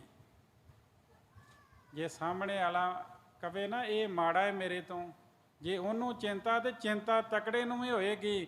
ਜਿੱਦਾਂ ਰੂਸ ਯੂਕਰੇਨ ਦੀ ਗੱਲ ਕਰ ਲਓ, ਕਿ ਰੂਸ ਨੂੰ ਕੋਈ ਚਿੰਤਾ ਨਹੀਂ ਹੈ ਲੜਾਈ ਦੀ, ਚਿੰਤਾ ਹੈ। ਜਦੋਂ ਕਿਸੇ ਤੋਂ ਕੋਈ ਡਰਦਾ ਏ ਉਹਦੇ ਉੱਤੇ ਹਮਲਾ ਕਰਦਾ ਹੈ। ਰੂਸ ਯੂਕਰੇਨ ਤੋਂ ਡਰਿਆ ਹੈ, ਕੋਈ ਨਾ ਕੋਈ ਡਰ ਉਹਦੇ ਅੰਦਰ ਆਇਆ, ਫਿਰ ਉਹਨੇ ਹਮਲਾ ਕੀਤਾ ਹੈ। ਆ ਤੁਸੀਂ ਜੀਵ ਦੀ ਗੱਲ ਕਰ ਲਓ, ਇੱਕ ਸਰਪ ਹੈ, ਜਦੋਂ ਉਹ ਸਾਡੇ ਤੋਂ ਡਰੇਗਾ ਨਾ, ਉਹਨੂੰ ਖਤਰਾ ਮਹਿਸੂਸ ਹੋਏਗਾ, ਫਿਰ ਉਹ ਹਮਲਾ ਕਰਦਾ ਹੈ, ਵਰਨਾ ਉਹ ਐਵੇਂ ਸਾਡੇ ਉੱਤੇ ਹਮਲਾ ਨਹੀਂ ਕਰਦਾ। ਇਸ ਵਾਸਤੇ ਇਹ ਜੋ ਲੜਾਈ ਝਗੜਾ ਹੈ, ਇਹਦੇ ਤੋਂ ਦੂਰ ਰਹਿਣਾ ਚਾਹੀਦਾ ਹੈ, ਤੇ ਅਰਦਾਸ ਕਰਨੀ ਚਾਹੀਦੀ ਹੈ ਕਿ ਸਤਿਗੁਰੂ ਸਾਰੇ ਦੇਸ਼ ਵਿੱਚ ਅਮਨ ਸ਼ਾਂਤੀ ਆਪਸੀ ਪ੍ਰੇਮ ਪਿਆਰ ਇਤਫਾਕ ਬਖਸ਼ੋ। ਤੇ ਨਾਲ ਨਾਲ ਆਪਾਂ ਇਹ ਵੀ ਅਰਦਾਸ ਕਰਨੀ ਵੀ ਖਾਲਸਾ ਪੰਥ ਦੀ ਚੜ੍ਹਦੀ ਕਲਾ ਕਰੋ, ਖਾਲਸੇ ਵਿੱਚ ਏਕਤਾ ਦੀ ਦਾਤ ਬਖਸ਼ੋ। ਸੋ ਜਿਹੜੇ ਸਿੰਘ ਸਿੰਘਣੀਆਂ ਤੇ ਬੱਚੇ, ਕਿਉਂਕਿ ਬੱਚੇ ਵੀ ਸ਼ਹੀਦ ਹੋਏ ਨੇ ਜਿਨ੍ਹਾਂ ਦਾ ਕਸੂਰ ਹੀ ਕੋਈ ਨਹੀਂ ਸੀ, ਉਹ ਵੀ ਸ਼ਹੀਦ ਹੋਏ ਇਸ ਘੱਲੂ ਘਾਰੇ ਦੇ ਵਿੱਚ। ਤੇ ਉਹਨਾਂ ਦੀ ਜੋ ਸ਼ਹੀਦੀ ਹੈ ਉਹਨੂੰ ਆਪਾਂ ਨਮਸਕਾਰ ਕਰਦੇ ਹਾਂ। ਤੇ ਨਾਲ ਇੱਥੇ ਦਿੱਲੀ ਦੇ ਵਿੱਚ ਹਰ ਸਾਲ 4 ਜੂਨ ਨੂੰ ਅਰਦਾਸ ਕੀਤੀ ਜਾਂਦੀ ਹੈ, ਤੇ ਅੰਮ੍ਰਿਤਸਰ ਵਿਖੇ 6 ਜੂਨ ਨੂੰ ਇਹ ਦਿਨ ਮਨਾਇਆ ਜਾਂਦਾ ਹੈ। ਸਤਿਗੁਰੂ ਜੀ ਆਪ ਸਮੂਹ ਸੰਗਤਾਂ ਦੀ ਹਾਜ਼ਰੀ ਦਰ ਪ੍ਰਵਾਨ ਕਰਨ। ਆਉਣ ਵਾਲੇ ਸਮੇਂ ਦੇ ਵਿੱਚ ਖੁਸ਼ੀਆਂ ਖੇੜੇ ਬਖਸ਼ਿਸ਼ ਕਰਨ, ਨਾਮ ਸਿਮਰਨ ਦੀਆਂ ਦਾਤਾਂ ਪਾਵਨ ਦਰ ਦੀ ਹਾਜ਼ਰੀ ਭਰਨ ਦਾ ਬਲ ਬਖਸ਼ਿਸ਼ ਕਰਨ। ਤੇ ਜਿਹੜੀ ਆਪਾਂ ਅੱਜ ਗੱਲ ਕੀਤੀ ਹੈ ਇਹਨੂੰ ਆਪਾਂ ਪੱਲੇ ਬੰਨ੍ਹਣਾ ਵਾ। ਆਪਾਂ ਗੁਰੂ ਘਰ ਆਉਣਾ, ਘਰੋਂ ਇਸੇ ਕਾਰਜ ਵਾਸਤੇ ਚੱਲਣਾ ਵੀ ਅਸੀਂ ਗੁਰਦੁਆਰੇ ਜਾਣਾ, ਉਹਦੇ ਨਾਲ ਨਾਲ ਕੋਈ ਕੰਮ ਹੈ ਤੇ ਜਾਣ ਲੱਗੇ ਉਹ ਵੀ ਕੰਮ ਕਰ ਲੈਣਾ ਵਾ। ਜਿੰਨਾ ਚਿਰ ਗੁਰੂ ਘਰ ਬੈਠਣਾ ਮਨ ਕਰਕੇ ਬੈਠਣਾ, ਭਾਵੇਂ 5 ਮਿੰਟ ਹੀ ਬੈਠੋ, ਤੁਹਾਡਾ ਉਹ ਵੀ ਪ੍ਰਵਾਨ ਹੈ। ਜੇ ਸਮਾਂ ਹੈ ਤੇ ਫਿਰ ਭਾਵੇਂ 50 ਮਿੰਟ ਬਹਿ ਜਾਓ, ਇਦੋਂ ਵੱਧ ਸਮਾਂ ਬਹਿ ਜਾਓ, ਪਰ ਮਨ ਕਰਕੇ ਬੈਠਣਾ ਹੈ। ਤਨ ਦੀ ਹਾਜ਼ਰੀ ਦੇ ਨਾਲ ਮਨ ਦੀ ਹਾਜ਼ਰੀ ਜ਼ਰੂਰੀ ਹੈ। ਹੋਈਆਂ ਬੇਅੰਤ ਭੁੱਲਾਂ ਦੀ ਖਿਮਾ। ਫਤਿਹ ਬੁਲਾਓ ਜੀ। ਵਾਹਿਗੁਰੂ ਜੀ ਕਾ ਖਾਲਸਾ, ਵਾਹਿਗੁਰੂ ਜੀ ਕੀ ਫਤਿਹ।